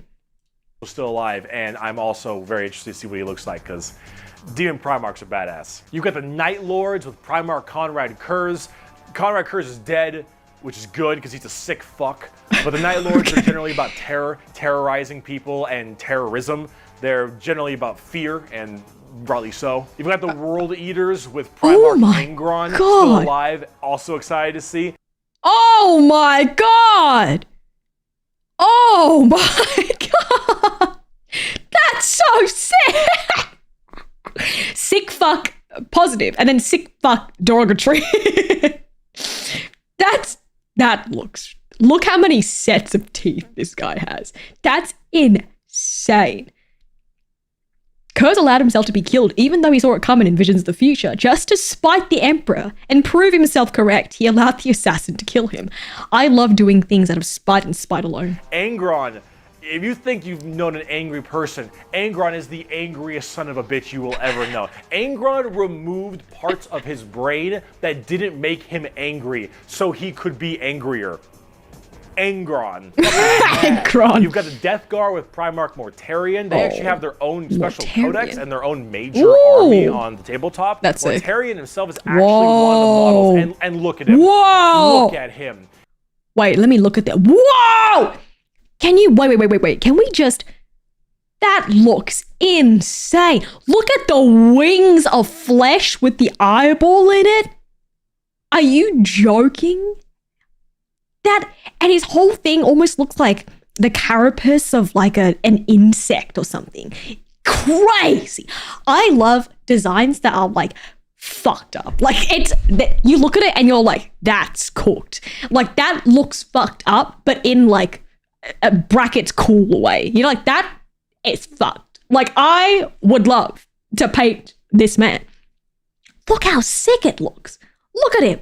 He looks disfigured as heck. And look, the tubes going into him, making him like Bane adjacent. They almost look like oh my god, they almost look like worms. Like it looks like that looks so cool. Angron was forcibly lobotomized after he refused to kill his father and mentor in the gladiator pit. Okay, so there are a few things that he got wrong, but it's okay. We get the overall vibe. Okay. Thank you for the follow. Welcome aboard. I understand now. I understand when he's like, everybody is evil, which makes everybody sick as fuck. I get it. It's like, it's kind of cool when everyone is evil, so then you don't feel bad about evil people killing evil people. You know what I mean? Because sometimes, like, you're a fan of somebody, like, say, for example, me. I'm a fan of the big Nurg, you know? It's like, yeah, he delivers pain and pestilence and suffering and death and stuff like that. But also, he's pretty sick. But if everyone is delivering pain and suffering in a bad time, then it's not so bad, right? It's so cool looking. It's very cool. Of course, Nurgle based, obviously. So very slow, but... I didn't even know it was Nurgle based. I just was drawn to him. But he was of my own brethren. But he was of my own brethren. That's a fellow Nurg. Very tanky. You got the word bearers with Primarch Lorgar. That's cool. Lorgar is, I believe, still alive. I don't know what's up with him at the current moment, but the word bearers are generally the people who caused all the major problems in the beginning. At least I blame them for it. They're little assholes. You got the Black Legion with Primarch Horus. Get fucked. Wait, Primarch Horus? I thought he was dead. Nerd. You've got the Alpha Legion and the Black Legion, all the major problems in the beginning. At least I blame them for it. They're little assholes. You got the Black Legion with Primarch Horus. Get fucked, nerd. Get fucked. You got the Alpha Legion with Primarch. I love it. Wait, how come I've never seen his videos before? That's hilarious. This man's hilarious. Love this man. Bricked. Mr. Brick. I heavily fuck with you. Mr. Brick, I would like to shake your hand. Mr. Brick, I would love to shake your hand. This is top tier content. I am heavily enjoying myself. Alfarius Omegon, Chaos, I think. And then finally, you've got the Thousand Sons with Primarch Magnus the Nerd. Thousand Sons also have...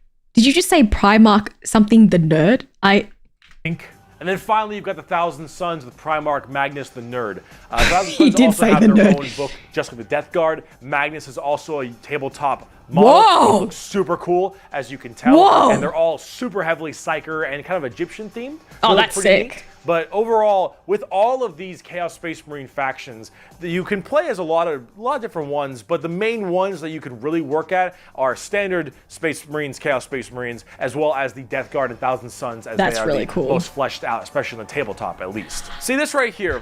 Him being nerdy about Warhammer makes me, it inspires me to be even more nerdy. Like, I might think of myself and be like, okay, yeah, I feel like I'm pretty nerdy about my interests. And then I watch this and I'm like, I need to amp it up. I'm not even close to the level at which this man is. You know what I mean? You probably never saw his videos because he used to do a lot of League of Legends videos.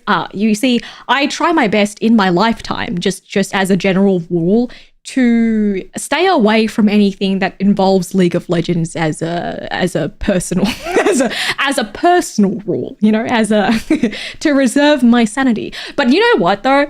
League of Legends, we talk shit. It's, you know, it's League of Legends. But the thing is, LOL lore, League of Legends lore is unironically so fucking sick. Like, so sick. League of Legends lore is actually very, very, very, very good. And I think that's why Arcane is really good, because it's based on some real good fucking, like, League lore. Like, they set it up so easily, you know? Yeah, the world building is great. I like the lore. When I used to be in the fandom a little bit more, I used to really be into like reading up, especially when they released like new heroes and stuff like that. So I know quite a little bit about, like, I don't even know if I remember quite that much, but I do remember reading about like all the different worlds, where they come from, everyone's kind of backstories. Like, that stuff was so fun for me. I'm annoyed that lots of bits of lore got retconned. That always sucks. It always sucks when like they kind of go back on their word. But I understand because I think it's just reached a point where they just have so much shit. They just have so much content that sometimes they haven't planned for it and they have to kind of go back on their word. And I feel like maybe it's better for the future if they're planning to do other things. I don't know. I am not Riot Games, unfortunately. Yeah, I didn't realize they were nuking it. That sucks. Because I remember I was reading it like when League first came out. I remember like when League first came out, like when it first started, like there was Dota and then there was Dota 2. And then there was, you know what I mean? Like in the beginning, that kind of vibe. And it was like, wow, this is really cool. And then I played it and I'm like, this is Dota. And I played it and I was like, this is just Dota, but cartoony vibes. But they did 2 big retcons because originally it was about summoners sent around a League of Legends to deal with conflicts and not a magic nuclear war. When does Subathon start? Okay, for context, the Donathon started in May for my birthday, which is May the 3rd. And then I pushed myself a little bit too hard and we streamed for like 2-ish weeks. And then I was like, okay, guys, I actually, the Skellies were like, please take a break. So I took a little bit of a break and now I'm back and we're going to finish it off. We're going to finish it off and I'm going to be better about pacing myself this time. So we're going to watch some videos together. We're going to have some fun together. I actually do have some of the rewards available now, aka the Daki Makara, which you guys were able to hit as one of the stretch goals last time, is now available for purchase. Yippee! Yippee! If you guys would like to check that out, it is available right now on the merch site. Yes. We're also currently doing the sample for the little Skellywag plush, if we manage to hit it. So it is up there if you guys are interested. Okay, that's me shilling. There you go. Oh, there we go. Thank you for the follows as well. Welcome aboard. It's lovely to have you. This is a really good way to describe the Chaos Space Marines. What the thick-headed fools with their broken corpse of an emperor fail to understand is that not only can they never defeat us, but they cannot hide or flee or shield themselves from the triumph of chaos. They are finite and we are unbound, undivided. They must not err, or they shall fall to heresy. All who fall join our cause. Every imperial fool who dares to open his eyes is a willing recruit. They strive merely to hold back our fury and might, and it consumes them. Thus, you can see chaos is inevitable. We lurk not only beyond their grasp and at their gates, we lurk within the darkness of their souls, on the tip of their tongues, in their tortured dreams. We are them, but freed from the shackles of ignorance. We are them, grown strong, evolved. We are them, but so much more. As hardcore as that quote is, the saddest part is they're mostly right. Chaos is basically unkillable. You could probably get rid of Space Marines, a decent amount, the Chaos Space Marines that is, but every soul that dies goes to the warp. Every Chaos soul will end up back in the warp. That is the sickest shit that I have ever heard in my life. The entirety of the Chaos thing is so metal. The whole part that's like, every imperial fool who dares to open his eyes is a willing recruit. Like, okay, what if I close my eyes? What if I close my eyes? How will they get me? How will they get me? And like this, the chaos being this inevitable thing is so sick. Because the warp is kind of like the afterlife, right? That you guys said. When will be the next Woowa stream? I will be checking out the update next week. Yes. It is unfortunate because almost every single gacha has updated at the exact same time and is having their summer event at the exact same time. So not tomorrow, but I feel like probably next week. That's really sick. We lurk not only beyond their grasp and at their gates, we Summer, lurk within thank you for the follow, darkness of welcome their aboard. souls, on the tip of their tongue. I love this part too. We are them, but free from the shackles of ignorance. That's sick as fuck. It feels like it's them, but like with their eyes, because they said here it's like it's them, but with their eyes opened, metaphorically. You know, that's so cool. In their tortured dreams. We are them, but freed from the shackles of ignorance. We are them, grown strong, evolved. We are them. Yeah. So how are you going to be attracted to Slaanesh? As How will you hardcore as partake that in the quote flesh? is, the saddest part is they're mostly right.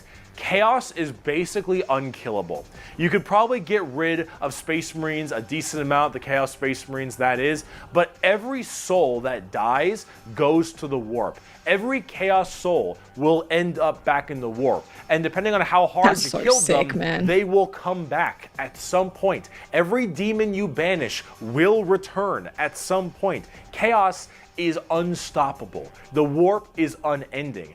And while maybe there is at some point some way to stop them somehow, the resources to do so, the requirements to do so are so far beyond the reaches of man and the other races at the current moment that really it's just an unstoppable force that just keeps on coming. So question, does that mean that it almost is inevitable that humanity and the Imperium will fall to chaos?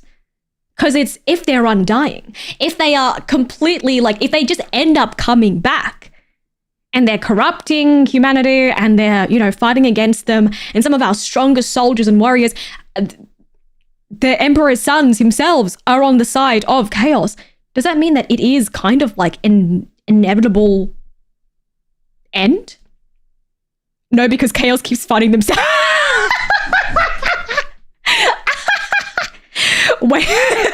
My kids keep fucking fighting each other.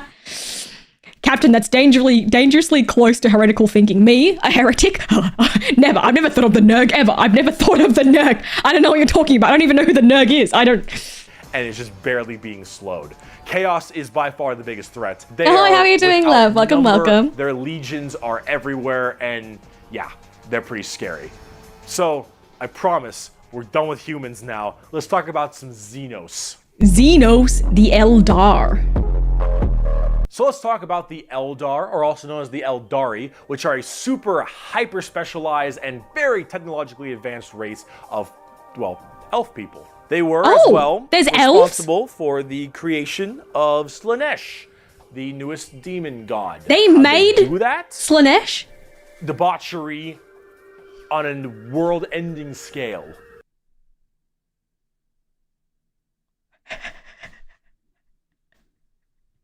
Sorry, I thought of something that was like, hey guys, you want to create... hey guys, you want to create a new god? we just have to commit debauchery on a world-ending scale. Hey guys, you want to commit some mad debauchery with me? we could make a new god. I can't... They gooned a god into existence. I can't believe they gooned a god into existence. Guys, if everyone gets a darkie mug. Okay, I'm sorry. See, back in the day, it was just Khorne, Zeech, and Nurgle. Okay. The Eldar are very, very ancient. Millions of years. They're These space Eldar, elves, however, that's it. have a bit of a sense. That's exactly what happened. You know, every kind of pain or feeling that you have. Oh, they look sick. Is a little bit amplified compared to the normal. However, with Eldar, as their race advanced so excessively, and they became so self-reliant, and everything became so easy, there was no requirement for food production anymore. There was no shortages. Everything was basically done. Oh, they just Everyone was evolved. so comfortable. And that comfort breeded this weird sedation. And that sedation breeded the requirement for more and more debauchery. Debauchery! Debauchery! Debauchery! Everything you have can be so easily acquired. You will end up down this road of pure debauchery. Oh, I All love the that. senses the Eldar had that were so powerful, things like feeling, happiness, sadness, and just evil and good all needed to be satisfied and satiated. And the desire to satiate these senses grew more and more with worse and worse debauchery. Oh, I It love started that. off with things like sex and drugs becoming so much more rampant because of these are the first things you generally turn to when requirements for living are so easily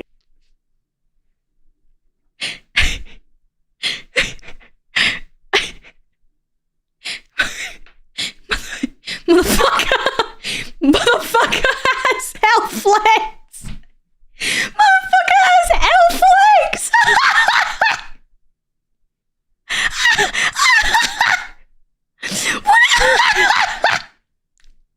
He's like talking about.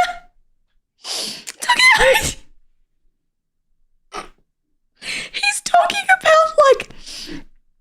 He's talking about you can't feel anything anymore, so you keep on searching for the new thing. You search for more debauchery. You search for sex. You search for drugs. You cannot be fulfilled. And then him with his silly little elf feet. Jingle, jingle, jingle, jingle. Those legs are canon. Thank you for the follow, the jester. I'm not making fun of him. I love him. Me and my homie Brick love Mr. Brick, okay? Big fan of Mr. Brick as of last video. Love Mr. Brick himself. I would love to shake his hand. Please be my friend, Mr. Brick. Thanks. I can't believe. Thank you for the follow at the jester. Thank you for the follows, guys. Welcome aboard. Sorry, it just took me out of it because he was fully talking about like crazy stuff, and then I just see his little jingle jangle legs. accessible. It would get to the point that made Sander Cohen in BioShock look sane. All right, this is the kind of debauchery it led to. It was constantly satisfying and satiating these sexual and sadistic or masochistic fantasies that only elevated and elevated. And this was species wide. People started going down darker, more depraved, and more violent paths as time went on. However, some people didn't entirely take to that. Okay. Some of the Eldar were looking at this depraved species that they had become and said, no thanks for me, dog, I'm good. And they bailed. These are the Craft World Eldar. They left on these giant continent-sized starships called Craft Worlds. They believed in learning the old ways of the Eldar and pushing away from this depravity and debauchery and going back to their main roots. And so they would segment themselves on these giant craft that worlds looks sick. far in the outer reaches. That looks so sick. They even had this thing called Sounds the like a Webway. good Remember what we Friday mentioned night. about warp travel with the Imperium? Well, the Eldar had something way safer called a Webway. And the Eldar Webway is actually like a pocket dimension kind of thing. And in that pocket dimension, I got to meet him last year at Offkai. That's sick as fuck. Oh, is he here? Is he here this year? If he's here at Offkai this year, please get a photo with Mr. Brick himself. I would love to see a photo of Mr. Brick. Oh my God, Darken, thank you so much for the 10 gift memberships. I really appreciate it. Welcome aboard. Enjoy your little emotes, guys. Welcome aboard. Thank you so much for the memberships. If you're gifted by anyone, please make sure to thank your fellow Skellywag and welcome aboard. Thank you. Depraved groups and clans that would spend their time in there. And if you imagine the debauchery was bad already, these were debauchery X10. So all of this continued and it continued and it bloated until Slaanesh just burst forth. All that emotion, all that mental, thought processes, I suppose. All of this in such a condensed I was at Oshi space. Bar. Don't forget, this is all. I was at Oshi Bar too, as a drink. I was at Oshi Bar too, as a drink. I was a drink. I was a drink, I believe. I wasn't actually at Oshi Bar. I am never actually anywhere. I'm in Australia is where I am. Okay, so okay, sorry. Poofed. I keep on pausing. I'm so sorry. I cannot form a single thought in my head. Okay, poofed into existence, Slaanesh. You were at the green room on the party floor. But I was there, right? Hey, but I was still there. I was in the green room. Please invite me to the green room again. Being shot all their souls as well into the warp. all of this depravity right into the Woo! warp. So what happened? Boom. Wait, give me a second. So all of this in such a condensed space. Don't forget, this is all thought processes, I suppose. They hadn't been insanely rum-heavy version of your drink. Good. Good. I hope it was worth it. Such a condensed space until just burst forth. All that emotion, all that mental, well, thought processes, I suppose. I don't really all like of this in such a super condensed space. liquor Don't heavy. forget, this is all being shot, all their souls as well, into the warp. All this depravity. I keep listening to it and it's not going into my head. So what's happening? Until Slaanesh just burst forth. All that emotion, all that mental, well, thought processes, I suppose. All of this in such a condensed space. Don't forget, this is all being shot, all their souls as well, into the warp. All of this depravity right into the warp. Okay. So what happened? Boom. Slaanesh was birthed and killed off 90% of the entire Eldar population. Untold trillions. Oh my God. Had their souls ripped from their bodies and their actual fleshy bodies devoured by Slaanesh demons. The entirety of the Eldar race was eaten alive and their souls consumed to the Prince of Pleasure. All of them.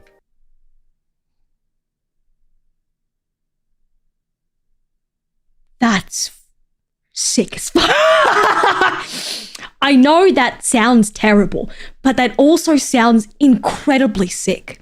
Like, as in, like, what a cool concept that they're so consumed by their depravity and the debauchery and, like, feeling these sorts of things. And it's, like, to the point where they just basically party so hard they ascend and give up their fuck-ass souls to it births a new god.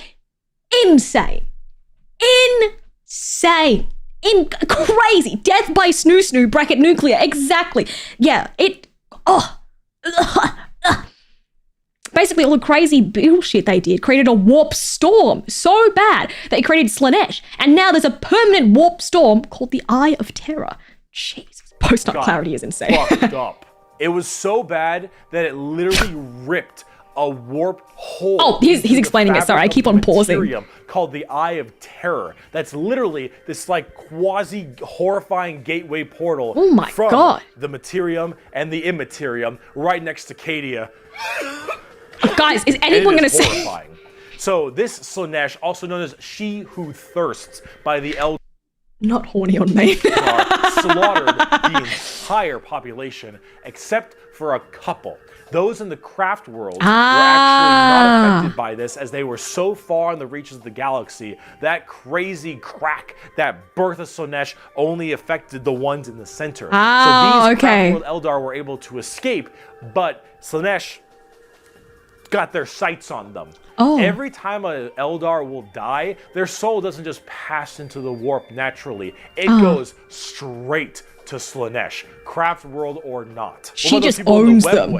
Well, imagine that giant birth happening, but they were only able to just barely get a grasp onto you. Slaanesh was just barely able to hold on.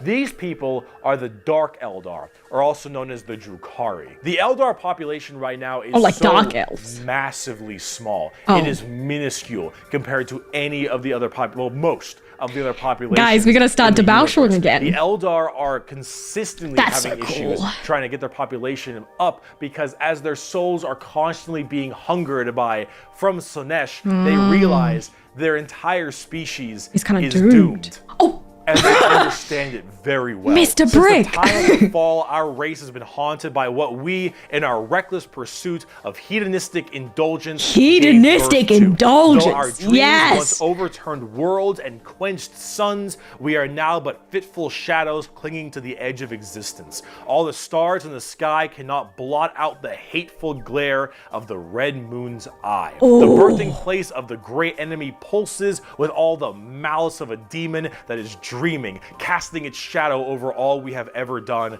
and all we ever shall. Every twisted strand of fate and casting of the runes leads me to this time, to this place, and it is clear that the final battle awaits me at the ancient Crone worlds, a conflict the likes of which has not been seen since the Monkai warred amongst themselves and their corpse of a seer fell to his traitorous son, is coming, and all my steps lead towards it, no matter that I walk other paths. I see the stars stained red with the blood of the Monkai, and though their wars do not concern me, I would gladly let them destroy one another. I know that to avoid this fight is to condemn my race to inevitable doom, and though all I see is darkness, I know that I will not flinch from my destiny. Woo! And now let's talk about cute plastic models.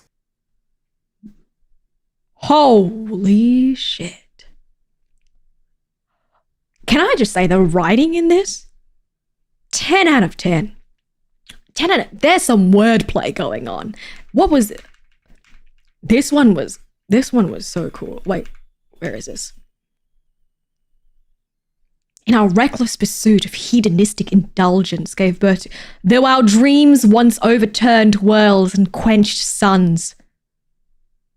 Once overturned and quenched suns, we are now but fitful shadows clinging to the edge of existence. All the stars in the sky cannot blot out the hateful glare of the red moon's eye. That's so sick. No matter what, they can't escape it. God, that's so cool. A conflict that, okay, so Monkai are humans. Since the Monkai warred against themselves. Oh, okay. Every twist of fate. The thing that, like, I love about this is, like, I'm such a big lore nut. I really like this part. Like, I like the part that's, like, the lore bit. Like, this is the part that I'm, like, about, you know? And obviously, seeing the models is pretty cool, too. Little plastic guys. But this is what I live and breathe for. It's so sick. Monkai is a word for humans because they can't just have them say monkeys. That's insane. Cersea narrating 40k ASMR when? I would love to. But unfortunately, I believe it's not a free domain, and therefore I don't have the permission to do such things. But thank you so much, Planonu, for the super. I appreciate it. It would be sick, though. I would so vibe to read something like this. It is very much in my realm. We have a book club, and I feel like all of our books we either always pick sci-fi or like an epic fantasy, and this like fits right into it. That's insane. Like to know that no matter what, you cannot escape the consequences and the huge, like, what's it called? Like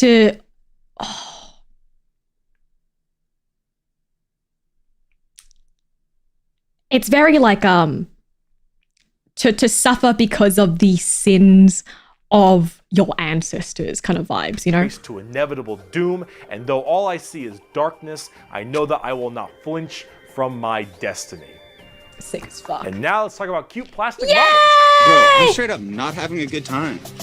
Craft World Eldar. Race we have for the Eldar are the Craft World Eldar and living in those Craft World starships I mentioned earlier. And each of them have their own kind of Craft World, almost like a Space Marine Legion. Each Craft World is in itself its own special kind of group. And the Eldar themselves are very fast and rely a lot on trickery. They are squishy, a bit weak, but they're very in tune. Species-reaching consequences. Tons of ciphers across the entire Eldar population. Like global warming. Their weaponry and abilities are fast and extremely hard hitting, but of course rather fragile. Understanding an Eldar's brain is an exercise in futility. They are all over the place in confusion and trickery on a whole galactic scale. They fight weird, they think weirder, and Eldar in their own right really rely on this to keep their species alive. They need to think about deception and the strangeness of what they do if they truly want to not be immediately murdered and slaughtered wholesale thanks to their entirely small population. However, I must say that it seems like their population is getting slightly better.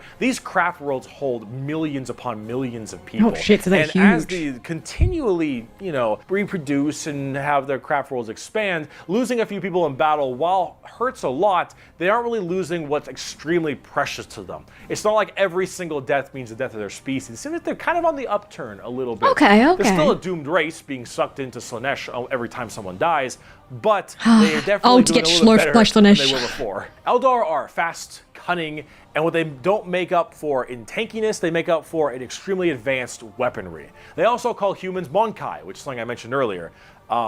That is a derogatory slur for humans in the Warhammer It literally world. sounds like monkey. Why is it called Monkai?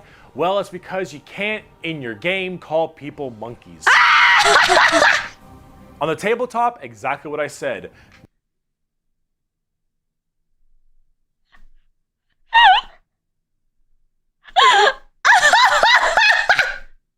That's insane! You can't be called people. Not very tanky, generally pretty squishy, hit like trucks and move at Mach 5. Fast, hit hard, die fast. They look really sick. Exactly how it sounds. They've been good for a very long time too. We bring only death. Hello, and leave monkeys, only Lord carrion. Freezer. It is Lord. a message even a human can understand. Eldar. So, Drukhari. Let's talk about the Dark Eldar. On today's episode of How Fucked Up Is Fucked Up. Oh, wait a second. That's fucked Okay, up. these are the ones that participated in the debauchery. In the webway, in the super deranged cults and the depraved people of the Eldar. In the webway, they didn't quite get a hold onto them. Slaanesh has them, but it has them on by the pinky finger. And they're slowly being consumed by Slaanesh, but they found out they can stave her off by doing Slaanesh things. The Dark Eldar are by far the worst, most horrifying, disgusting, depraved, and brutal race in all of Warhammer 40k. These are entirely a group of people whose full purpose to save their species from extinction, to go into planets, raid them, and take as many slaves as they possibly can to torture them for 1, 5, 10, 20, a million years, because that torture will keep them from dying. They look very BDSM style too. They definitely have a lot more spiky bits and they have a lot more of that kind of leathery black look to them.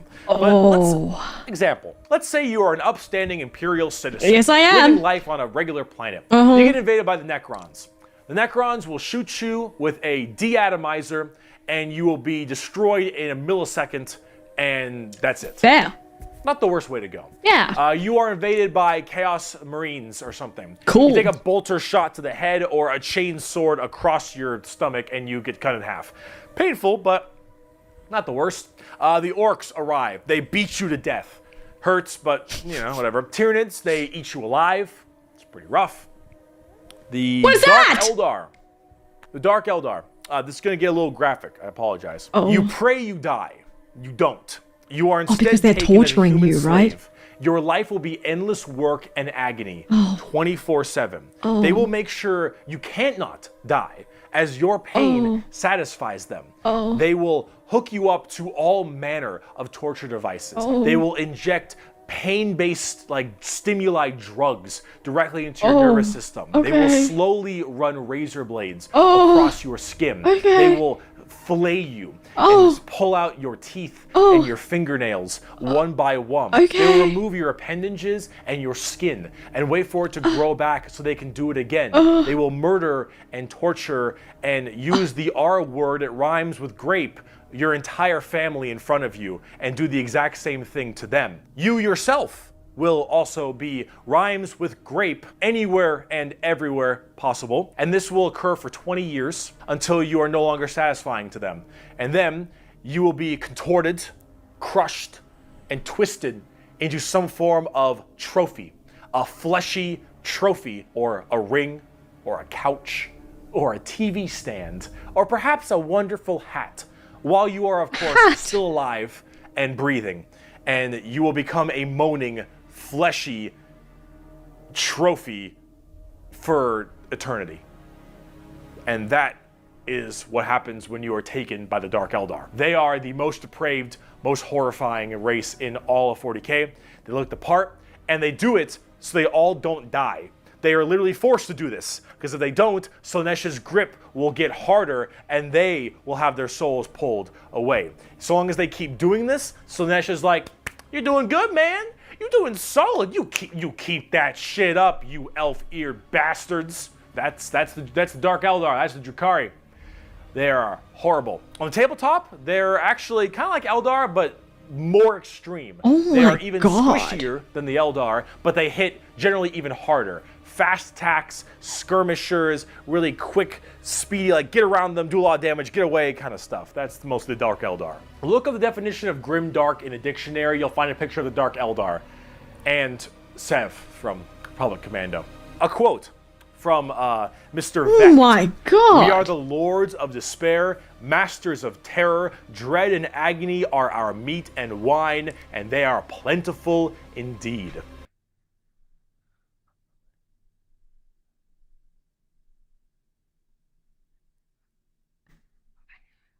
What a great race to be when the series is called Warhammer.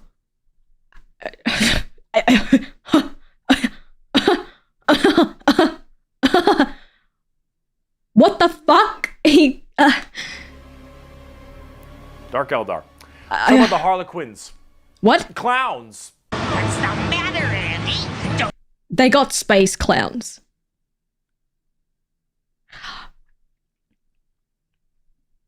It's very like, yeah, they're forced to do it, but also you are choosing to do it. You know? You are choosing to do it.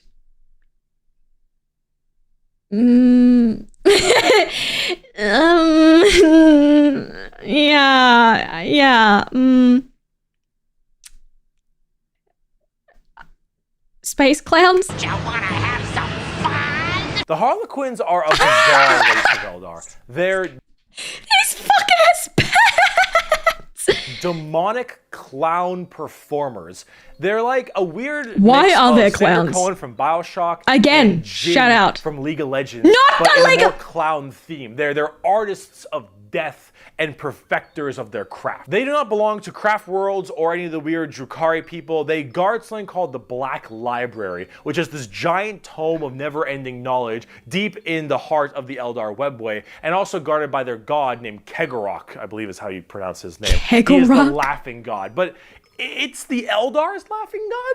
And these are the Harlequins, the Harlequin clowns. These are Eldar clowns. Oh, and they're Eldars so too. Imagine the things that an Eldar, these depraved individuals, would find funny. And this is the god of that. What's It's funny a to horror them? clown. These are gods of horror for us. Are they normal people. also For them, they're like, oh, Drukhari? oh, it's so funny. They're all dying horribly. Honk, honk. They're very bizarre and difficult to describe. They've escaped the ruinous powers of Slaanesh somehow. Okay, they escaped. They're not but actually. Their main thing is guarding that Black Library, and the Harlequins Okay, just... it's different. They're demon clown performers. They're Okay. barely any models on the tabletop. fuck? They're good in melee. They're demon clowns. They I'm look not sure. cool, I got a quote. I guess. It is too Thanks for the easy quote. for an Eldar to embrace the obscene virtues of chaos, for Slaanesh is nothing more than a manifestation of the Eldar mind in its most wild and unconstrained form. Human morality is meaningless to the Eldar, and to the dark side of the Eldar mind, all life is to be expended at a whim. Cruelty and generosity are but the impulse of a moment. Beauty and sensuality are virtues that can be expressed in bloodshed just as easily as in song. To an unfettered Eldar mind, there is neither sanity nor madness, but merely a wave of perfect existence fulfilled by its own savage momentum. They're very strange. So they're fucking insane, basically. They're insane, but at least you have some hope, like maybe he'll break out into song. Maybe he won't kill me, and torture me and take my death as a lovely thing, maybe he'll sing a little song and he'll do a little dance for me. You know, maybe I'll have a shot, one opportunity, you know? I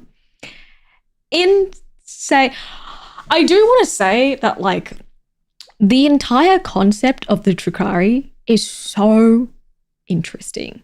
Like, having a race, the Eldar race that has everything, that they have everything, so they try and seek out more, so much to the point of excess that they create a god that in itself, like, they have to stave off by continuing to further. It's almost like the repercussions of their actions, like, it feels very much like because you have consumed yourself in this huge kind of battle of, like, perpetually seeking these feelings, these, like, to excess. It's kind of like now you have to spend the rest of your life seeking this out. And it's like, it's a little poetic in a fucked up way.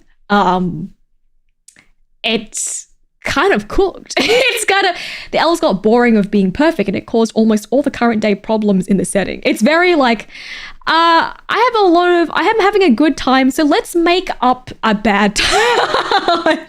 Let's make up a bad time. It's a little crazy. Yeah, the murder clowns are pretty crazy too. Harlequins, Drukhari, Eldar, they are an anomaly that make humans seem completely easy to understand in comparison. They range from rekindling their civilization to horrifying murder and also clowns. They're all over the place. It's so funny that there's just also clowns. And are rather interesting, especially with the whole Sonesh murdering everyone bit. So, yeah, Eldar.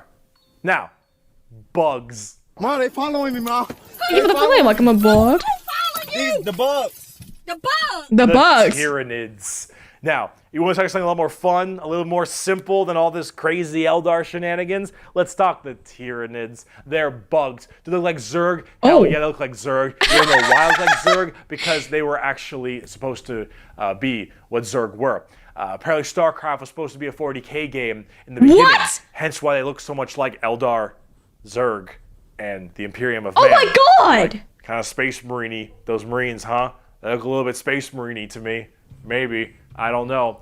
You really fucked up on that one, Games Workshop, didn't ya? Tyranids are a giant it is like of unfathomable proportions. These are giant, extremely bio-advanced hive mind organisms that are basically all about absorbing as much biomass as they possibly can to evolve and mutate to be extremely potent and powerful and kill and eat anything in their path. They are probably the least evil faction in all of 40k because all they want to do is eat shit. They want to nom nom the entire galaxy. Okay, wait. Angry and wait a second. Also, this Tyranid hive mind wait a second. I'm here for this. Warp. In fact, Tyranids have doing? a massive presence in the warp. They have a thing called the shadow in the warp specifically, where when they are coming in to invade a planet, they have this weird ability to kind of cut off the warp on all the psychers on that planet. And how do you get help across the stars? Well, you need the warp because you need that for interstellar travel. So with people unable to call for help from the Tyranids, these are just easy pickings. And an entire giant Tyranid hive fleet comes out of orbit and just will massacre, absorbing all that biomass and turning them and all of their other Tyranids into even more advanced monsters. They come in so many varieties too, all based on what is important. Tiny little ripper swarms for scouting. They look like little isopods. People up, to the Hormagons, Termagants, and Gene Stealers, all the way to the Hive Guard and the Exocrines and the Swarm Lord, to Hive Tyrants and their giant battle fleets. Oh my god, that's sick! As the Hierophant Bio Titans. The Tyranids come in all forms and sizes depending on what they require. They are extremely good at anti-biological weaponry. There is no way you can plague them or blight them. They have extremely strong armor, carapaces and such. Tyranids are nigh perfect organisms and are That's pretty pretty spooky sick. when it comes down to how they handle all of their genetic material. Keep feeding them, they'll keep evolving. They keep on creating new horrifying organisms to spread across the galaxy. And you know what the most terrifying part of the Tyranids is? What is it? We might be surrounded. There have been Oh. around 6 or 7 Tyranid hive 6 or fleets. 7? Behemoth, Kronos, all these different kinds of hive fleets, and they've all arrived in the galaxy from different points. Different sections of the Milky Way Do we know where they galaxy came from? have had different Tyranids come through. And that is horrifying, because as far as we know, we could just be surrounded on all sides by Tyranids. The only reason you may not hear a whole lot about Tyranids is because we it's don't a little bit know. hard to have a bunch of story off of one hive mind Bug. genocidal monsters. All these giant bugs swarming in, killing and eating everybody and evolving. Oh, I mean, as cool as there are, there's some cool characters. The Swarm Lord, Old One Eye. You The can't really Swarm have a whole Lord. bunch of major character-based stories around Yeah, them. it's kinda As hard. awesome as they are, they're simple. They want to eat you. They want to eat you and absorb your biomass. They are simple bugs. If you want something a little more complex, Love bug. talk gene stealer cults. I can have all the pie I Oh. want, I get around faster than walking, and wherever I need a seat, I can just sit on my balls. Gene stealer Excuse cults me? are a special brand of Tyranid that can slowly infect themselves into different kinds of society. And by infecting Whoa. them, they can rise up to where they all pray and believe in these regular humans, pray and believe into their Tyranid hive mind gods. And these brood lords, Whoa. and I think they're called patriarchs, all can turn an entire world all based into gene stealers. And these are called gene stealer cults. An entire hive world of the Imperium can be turned into nothing but servants to the Tyranid masters just by infecting them and screwing with their genetic code a little bit. They also have this cool like Mad Max look, which is really neat. They Yeah, are it definitely does. one of the bigger threats to the Imperium besides Chaos. I keep saying biggest threat to the Imperium. They're up there though, because feel like you, everything is Dingus, stepped on a bug in middle school. Asshole. There is a cancer eating at the Imperium. With each decade, it advances deeper, leaving drained, dead worlds in its wake. This horror, this abomination, has thought and purpose that functions on an unimaginable galactic scale. And all we can do is to try to stop the swarms of bioengineer monsters it unleashes upon us by instinct. We have given the horror a name to salvage our fears. We call it That's the crazy. Tyranid race. But if it is aware of us, it must know us as nothing but prey. There it is. They're cool. But are they as cool as the orcs? Every screen's gone red. That means I'm super fast. Job's Orcs, done. orcs, orcs, orcs, Orcs, orcs, orcs, orcs, orcs. Job's done. I fucking love orcs. So, yes, the green monsters, the green tide, the green skins. These orcs, they are in fact a race in 40K. The orcs are as exactly what you expect them. They have archaic weapons, they're big boys, they have axes, and they have got big old teeth, and they want to kill everything. Oh, and there yeah, are baby. so many of them. Oh, yeah, baby. The only reason they haven't taken over the entire galaxy is they can't stop murdering each other. Orcs are so cool. Orcs don't have philosophy. Pirate orc! Orcs don't have existential crisis. It's What matters me! is who's the biggest orc. You listen to that guy, because he the biggest orc. I thought I was a nerd girl, you know, green nerd girl. I feel like we found our faction. Guys, that's literally me. Guys, that's me. It's green. He has a cool little hat. He's got a little eye patch. There's a space pirate orc faction. Sorry, Nerg. Existential crisis. What matters is who's the biggest orc. Yes, You listen to I am that the guy, biggest 'cause orc. He the biggest I orc. am biggest The orc. Big orc. Big orc knows best. Yes, you me. win through the power of imagination. Of all the races I have battled throughout the galaxy, the orc is the hardest to comprehend. They wage war with machines that should not work, care little for strategic gain, and are just as likely to slaughter each other as the enemy. How does one battle an enemy that defies all logic? As an orc, you're enjoying life. You're enjoying the life you're Thank you, given. love. Your whole life and job and purpose is to get up and beat each other to death because you can. The biggest orc is the man who understands everything. He is the boss. And orcs have this I really am weird, boss. like, big, dumb, stereotype British accent which is just hilarious. They have a big dumb British accent. It's me, innit? Job's done. It's me, innit? I'm a fucking orc. I'm an Ooga Booga. I'm the strongest orc there is. Fucking Those are orcs. You fight. You like to fight. Your whole purpose is to fight. You wage war because you want to wage war. You got your boss over there, and you better listen to the boss. You better listen to me. The boss will squish you. I'll squish you. Example for the other orcs, and then you can't fight because orc dead. And orc dead can't fight because orc dead. Orc dead don't fight. They scrap together machines out of parts that don't make any sense, and because they believe, they have the mental imagination that that machine will run, it'll run. If that machine's out of gas, it is that us. machine with your fellow orcs, and the biggest orc is behind the wheel, and you run out of gas, some orc behind you is like, oh, Zog, we're out of gas. And the big orc is like, no, we're not. I filled the fucking gas tank up earlier. And all the other orcs are like, oh yeah, you did do that. And then you turn the fucking mech back on, and it works again. I can't! Wait! Guys, this race is literally us. That is so funny. Me being like, it doesn't work. Or does it work right now? If I try it again, they could make it work. If I believe that I turn it off and turn it on again and it'll work, it will work, guys. You trust me, right? You believe. You believe in me, right? You believe, right? Job's done. Yes? Job's done. Does it have gas? Probably not. But it works. Wait, that's so funny. The power of imagination. It's gaslight. They paint things red because it makes them think they goes faster. They paint things purple because it's the sneakiest color. You wanna know why? You ever seen a purple orc?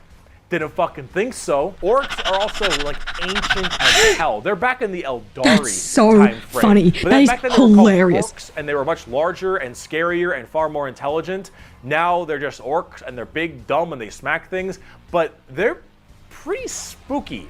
They're not very well armored, but they hit really hard. And it's called the Green Tide because there are...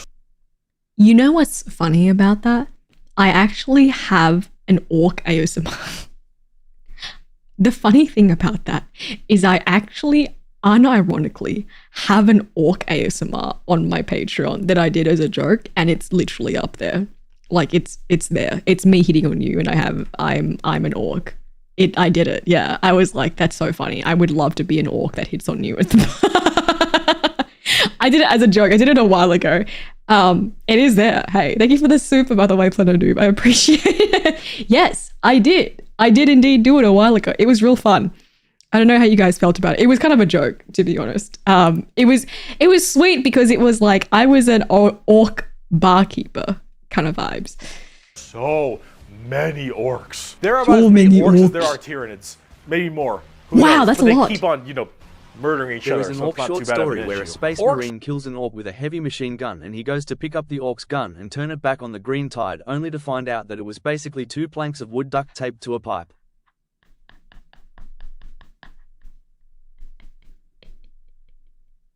That's so funny. That is hilarious to me. Like, I love that shit works for them just expressly through the belief, the sheer buffoonery of belief that they have in themselves. Like, it's very like ignorance is bliss. It's very like, well, if you can't tell me not to believe in myself because I believe in myself. Are entirely that's comic a lot. relief. Their stuff is slapped together that makes no sense. Their vehicles Reality can't catch me if I don't think about it. Cersei's mug. Exactly. They think Look at them putting little guys in there. That it works. Orcs care only about who is the biggest orc, and they will follow the biggest orc. And then if they want to be the biggest orc, they'll challenge the biggest orc. And then when they go and they issue a wa is just war in orc, they murder everybody and everything in this giant tide of green orcs who are just excited to be hitting something. They don't care that they're hitting Eldar or the Imperium or Tau or anyone in between. They're just so they get to beat shit up. That's orcs. And on the tabletop, they are a total coin flip, and they're really fun. I have never met a salty orc player. I have never met someone who plays orcs and is ever just a bad guy or that guy. Orc players have this kind of fun to them because when you play them, you are completely submitting yourself to RNG. So here's the thing. That's fun. Guardsmen, Imperial Guardsmen, when they shoot, they roll a dice, and on a 4 up, they'll hit their target. They have a 50% chance. Space Marines, pretty good. They hit on a 3 or higher because they're well trained. Adeptus Custodians, they hit on 2s because they're just super well trained. Orcs, they hit on a 5 or higher. But if they roll a 6, they get to make another shot. Whoa. With anything. From the dinkiest pistol to the biggest rocket launcher. It doesn't matter. Half of their stuff will blow up on a whim. One of their medics, if you roll a 1 to heal someone, you fuck up your surgery and you just kill an orc.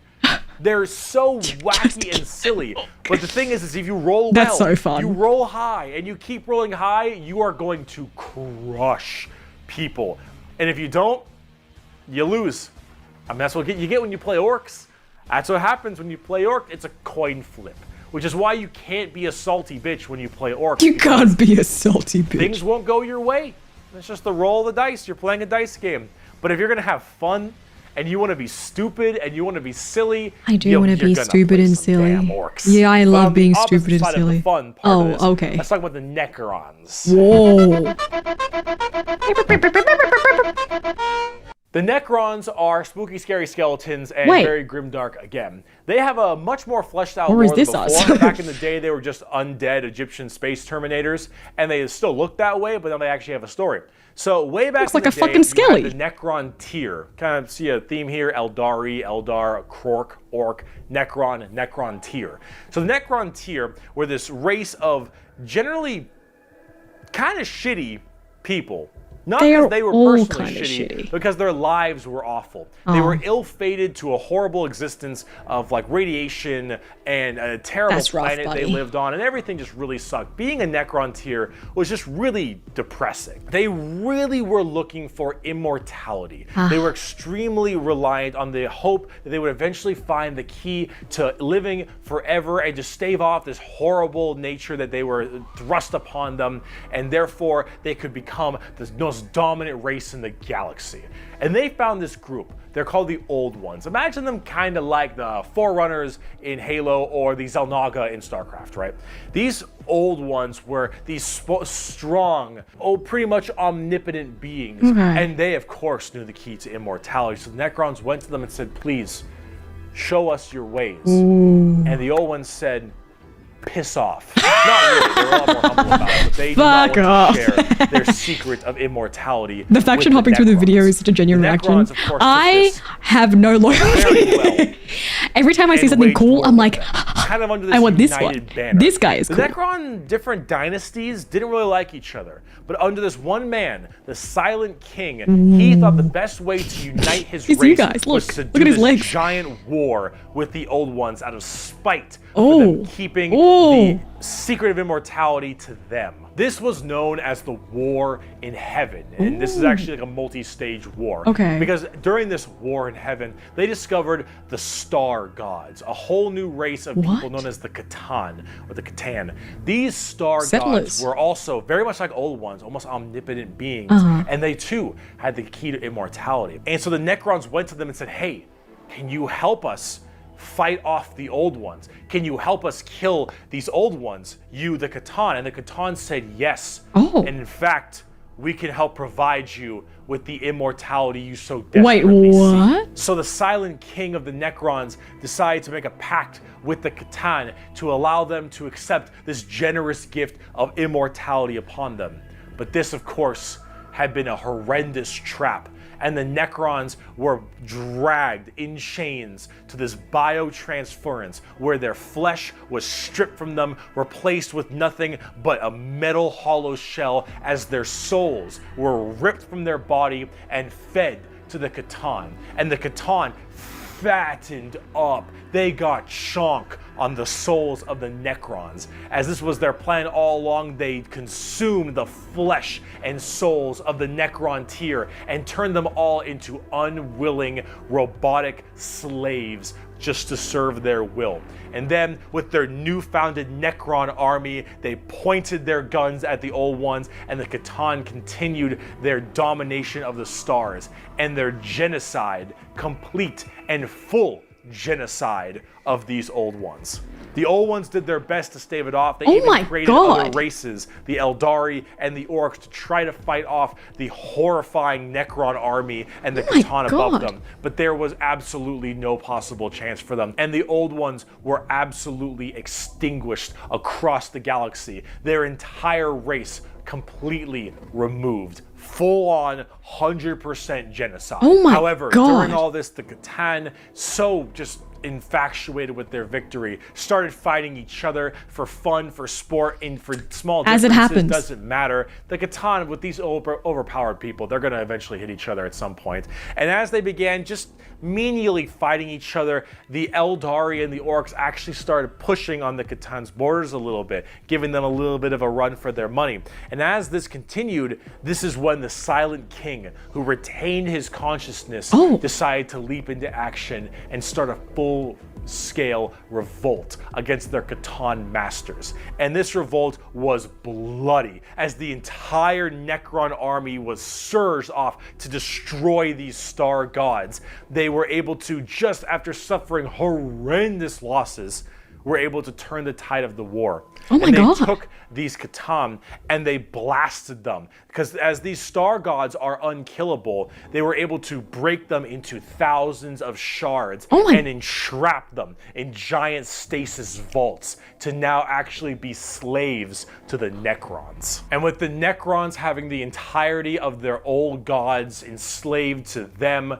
they realized that soon their race was about to be attacked by the overcoming new races, the Eldari and the Krorks. And so what they did is they retreated into giant stasis tombs in order to preserve their energy and their strength for when one day they would be reawakened and they would be able to rule the galaxy that was rightfully theirs. And then some dingus Adeptus Mechanicus guy diddled with a green console, and now the Necrons are back and they see all these primitive races on their lawns and they think, get the fuck off of it. The Necrons are back, super advanced, and they're here to reclaim the galaxy. And they're immortal, right? Like, they're essentially immortal. That's insane. Okay, we're definitely not these guys. I think we gotta go back to the Orcs. Guys, I think we gotta go back to the Orcs. These guys are a little brutal. I liked the Unga Bunga a little better. I liked the Unga Bunga a little better. I guess the immortality is one thing, but it's crazy that they were like, we want immortality, and they were like, no, and they were like, well, we're going to kill you. And they go to somebody else, and they're like, okay, we're going to grant you immortality. Immediate monkey's paw. And then they overthrow those people who took them as slaves and stuff like that. And it's just, and then they overtake them again. Like, oh my God, what is going on? And then they completely wipe out the old ones, and then they overtake the Catan as well. Like, oh my God, what is, and now they're going to kill everyone? Okay. Reg made me go faster.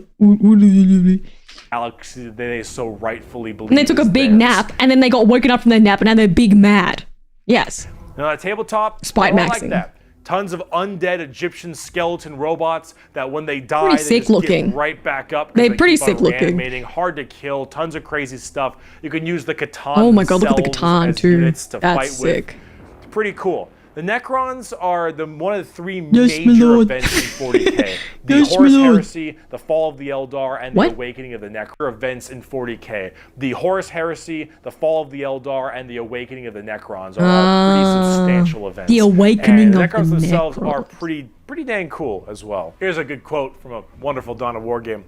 Lucky creatures, as long last you have found the tranquility of death. I was like you once, clinging to life and blind to the truth. When I uncovered the truth, I too shuddered and paled Number with 3, fear. my lord. Deep in these catacombs I was remade. Here my brethren slumbered for eons while the living grew like weed. My Lord knew this day would come. He had plans for us all. We would purge this world once more. So come, poor victims of life. We will grant you tranquility in these crypts. Kronos will be a tomb world once more. Necrons are also pretty smug. Trace in the Infinite especially, a little dickhead.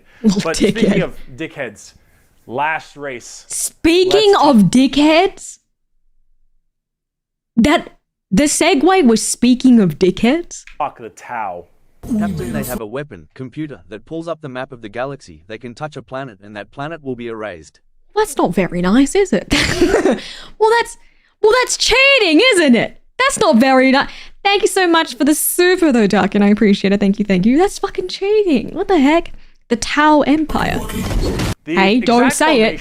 Don't say what you think they look like. Don't say it. However, a long they look time like ago, balls. many thousands of years ago, in the 40K world that is, some Imperial navigation vessels were going around through different areas, and they saw a primitive race, blue people, smacking each other with sticks and stones. They thought, nah, dumb Xenos race, who gives a shit, and they bailed. Then this giant warp storm occurred right in that major area, unable to be breached. Then, once that warp storm 6,000 years later subsided, hello, those little sticks. Well, they decided to actually have no war of any kind and all just unite together under one flag of the Tau Empire. And now they have gigantic starships and Gundam robots and lasers and railguns and mechs, and they are here to ruin your day for the greater good. That is generally the Tau Empire. They have this kind of feeling of this homogenous group. All species can go underneath the banner of the greater good. The greater good is their idea of the fundamental increase and help of all. In fact, they are most likely the most like the Covenant in Halo, where they have the overarching prophets, being the ethereals, who are actually kind of dicks and like to pull at strings a little bit, but then you have all these different races directly underneath them, and they all work together in this big group as this large, foreboding race that tries to spread their weirdly pseudo-religious influence across the galaxy. The alien is not intrinsically evil. Do not hate him. Pity him, his ignorance. Seek to understand his differences and equate him with his inadequacies. Only then will he accept his place in the greater good. That is generally the Tau. And if you're kind of wondering like what their mainly big shtick is, well, they're all about big robots and mechs. They're big blue guys. Rail guns. They got giant mechs with tons of missile pods and heavy rail rifles and rail guns and burst cannons and ion accelerators and void shields and all this stuff. And that is generally what the Tau's all about. But you're probably thinking, Bricky, this doesn't sound that evil. No. This doesn't sound very grim, dark Warhammer. Yeah. And you'd be right. The Tau Empire really don't have that much of a horrifying, grim, dark style like everybody else. They're much more younger, new age thing. In fact, they're probably a lot less evil and a lot even better than they are now back in the day, because they liked having like that good guy faction. But a lot of us who really like the dark, depressing style of Warhammer didn't really like it that much. So, see, the Tau get a lot of hate, and a lot of that hate isn't necessarily unjustified. It's mainly from a tabletop perspective, but as you can see from all the visuals I've shown you recently, they don't really fit in the 40K universe very well. They lack that super dark, dramatic, there's like kind a of high grittiness. gothic level the Imperium has. They don't have the weird kind of like grungy stuff that Chaos or some of the Orcs do. And the Necrons and the Eldar have their own specific style as well. The Tau really do look like something out of Gundam. And while it isn't necessarily a bad thing, it does definitely not fit too well. There's that. There's also the tabletop problem. In tabletop, Tau are horrible at melee combat, but exceptionally good at ranged combat. So they blast everyone from really, really far away, and they have a million rules to make it so that it's nearly impossible for you to get into melee combat. So it basically just forces you to bottleneck the game into one specific gameplay style, which is gun to gun. It's kind of and frustrating, if you're doing gun to gun, they're going to win every time, because they're the Tau, and the Tau are really damn good at shooting. So it's one of those things that make the Tau generally rather hated, and a lot of different reasons for that, both from style and such. But this is actually one of the things I wanted to end this video with. That's a good point. More sci-fi than sci-fi fantasy. You should not be discouraged from playing them. I'll make plenty of Tau weeaboo jokes, of course I will, but it's all generally in good fun. Anyone who legitimately doesn't want you to play a faction... Wait, why is it Tau weeaboo? Why are they weebs? Is there a reason they're weebs? is an idiot and you shouldn't be giving them the time of day. They have anime girl legs? Is that what it is? Cool and what you like. In Warhammer, especially now, factions get better and they get worse. They grow and then they fall. Oh, because they're mechs. You should only be playing. Oh, because Gundam. Ah, because Gundam. I was like, I haven't seen any anime girls because it looked like Gundam. They do really look like Gundams though. Like it looks so clean. It looks really clean. It looks really like very heavy sci-fi based, but in like a very Gundam style, which I think isn't bad. But I do agree that it definitely feels like it doesn't really fit in with the aesthetic of the other factions in the universe. And I think personally, like, it makes it so that they're more, I mean, like, I like that each faction has a very distinct look to it. I think it's like a little bit, yeah, I think the thing that makes it is like, they look so clean. Like even their models, the way that they're drawn in some fan art, it looks very like they're from a different universe almost. I don't know.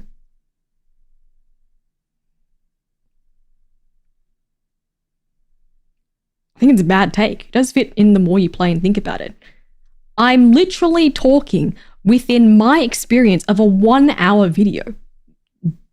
No, I'm just telling you my like express thoughts from this one section.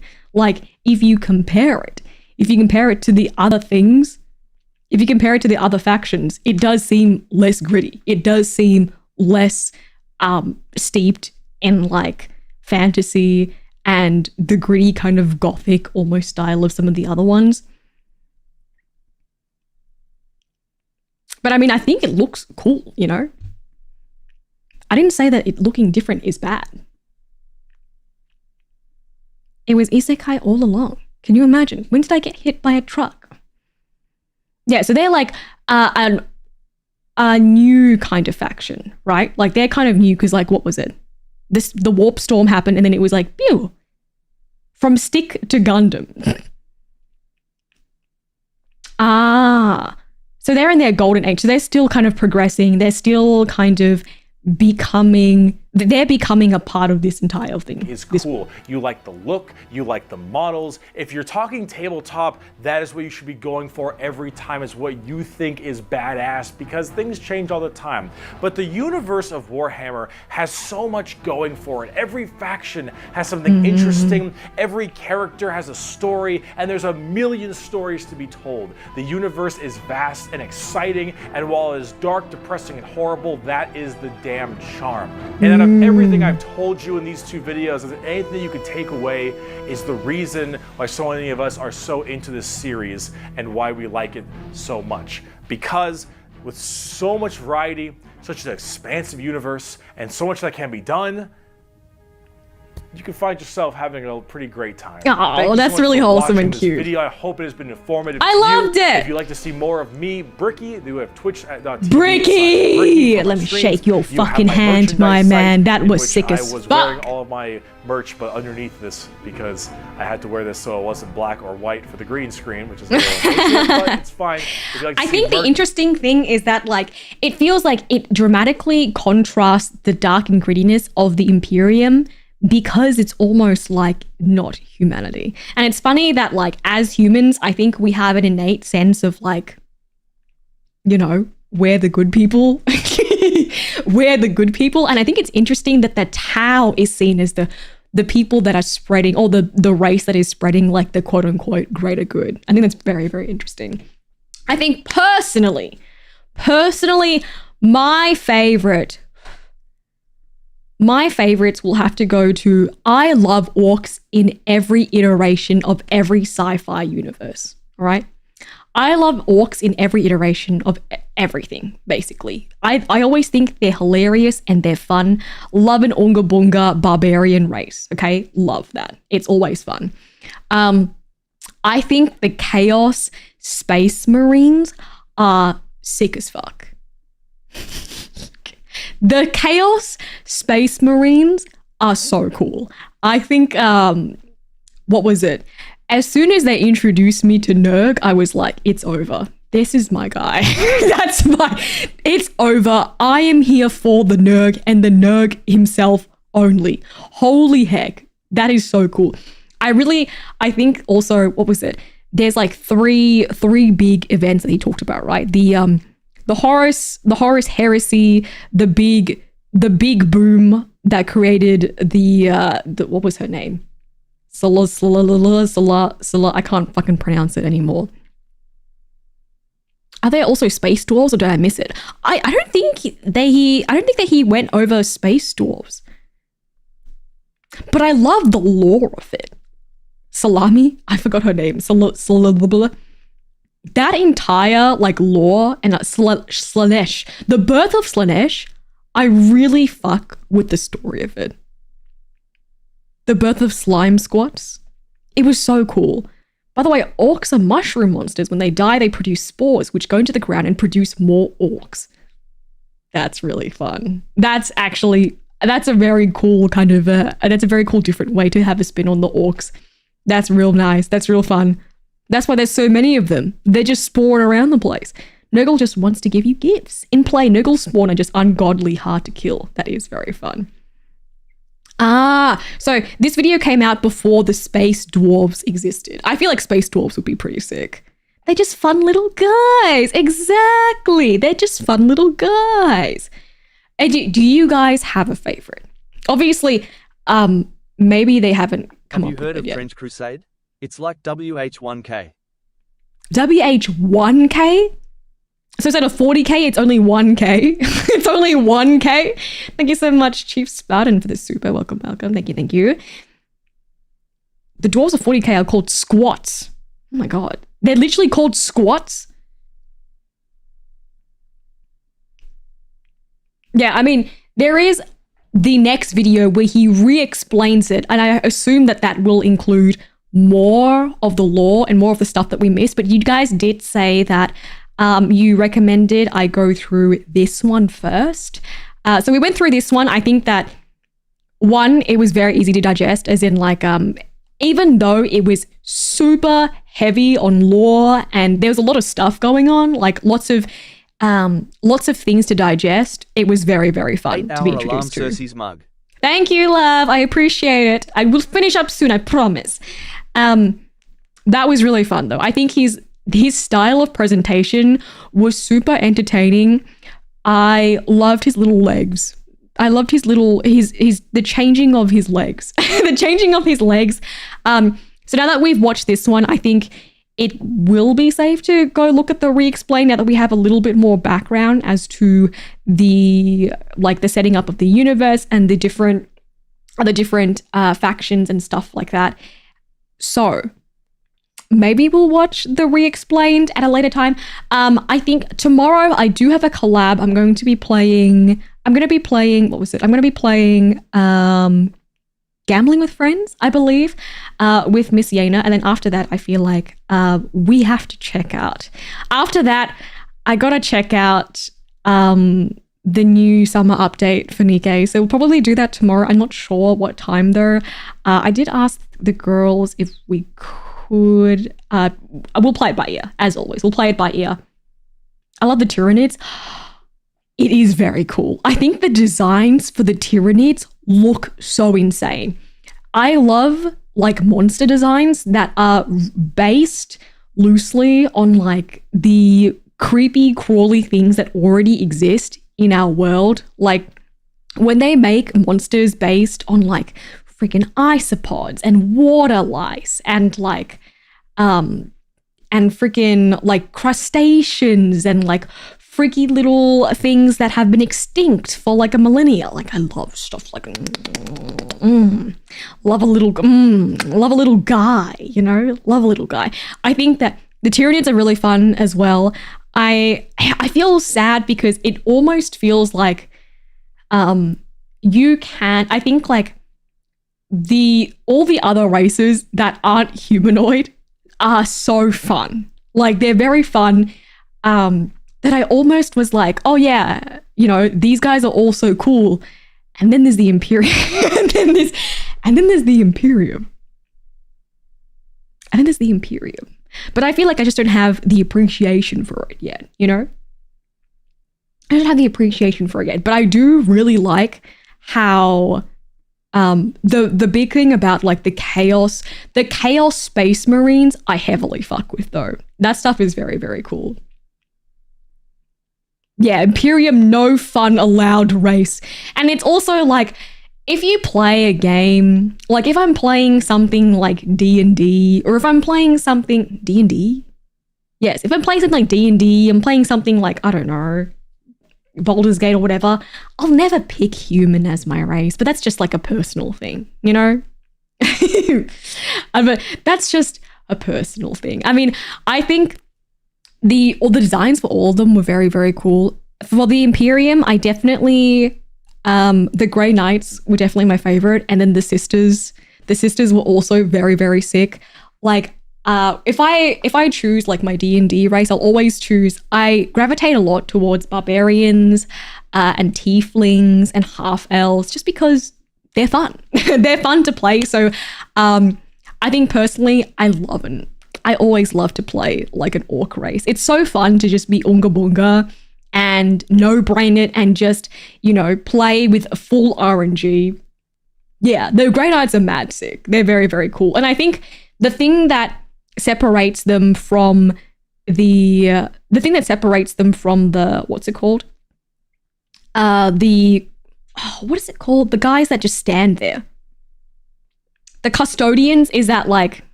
they're just standing there. So they're not as cool, I feel like. I mean, they're cool, but it's like they're not doing as much. Whereas the Grey Knights are like, wow, these guys are pretty sick. And they got psychic powers. And they're like stronger than, you know, they're stronger than the rest of the guys. And obviously, like, the super, super religious themes of the sisters is also sick as fuck, you know? No bard love. My love, let me be honest with you. When you are a VTuber and you play with other girlies or other people that are VTubers, everybody wants to be a bard. Everybody. It's like playing with 5 bards, you know? It's playing with 5 bards that are not bards. But it's fun. It's fun to play a bard. It's fun to play things. I will never play like a magic heavy character. It's always fun to do like charisma based or like a full strength build. Just full strength, all strength, no intelligence build. That's also very fun. That's basically orc, no? That's just orc. Big orc win. I also love that he was like, yeah, also for some reason, they have like goofy British accents. That's just us. Guys, that's just me. That's me and my goofy ass, like British adjacent accent. I mean, a bard whose instrument is a whole drum set. That sounds so fun. Oh my God. Bards are fun though. I think bards are fun. I wish I had the time to do like a full D&D campaign with some girlies. That would be very, very lovely. But yes, this was the very first dipping of our toe into Warhammer. Please let me know what your favorite faction is down below. I've told you guys mine. I think I'm actually very interested in checking out his re-explained Warhammer series, just because I genuinely really, really enjoyed, one, the format of this, but also his delivery was so lovely. Like I genuinely I enjoyed this video so much. Like I had so much fun. It was so fun. So fun. Genuinely. But thank you so much, guys, for hanging out with us today. I very, very much appreciate it. As I told my lovely Skellies, I am not allowed to stream for more than 8 hours a day. Oh my God, Cyberpunk. We have a lot to talk about. It's all right. I will see you guys tomorrow. I will update you guys on... Yes, I will sign off soon. I will take care of myself. Guys, remember to take care of yourselves as well. Thank you so much for hanging out with me today for a very, very long time. I will see you tomorrow also for a very, very long time. I'm going to raid into Envy. Please give them lots and lots of love. I believe they're, playing GTA? But thank you so much. I also read into Cleo, whose birthday it is today. So if I could have read message, thank you, my love. Please give Cleo lots of love. It is her birthday today. She's fellow Australian. But yeah, thank you so much, guys. I very much appreciate it. If you guys would like to hang out with us tomorrow, I will be streaming tomorrow as well for a very, very long time.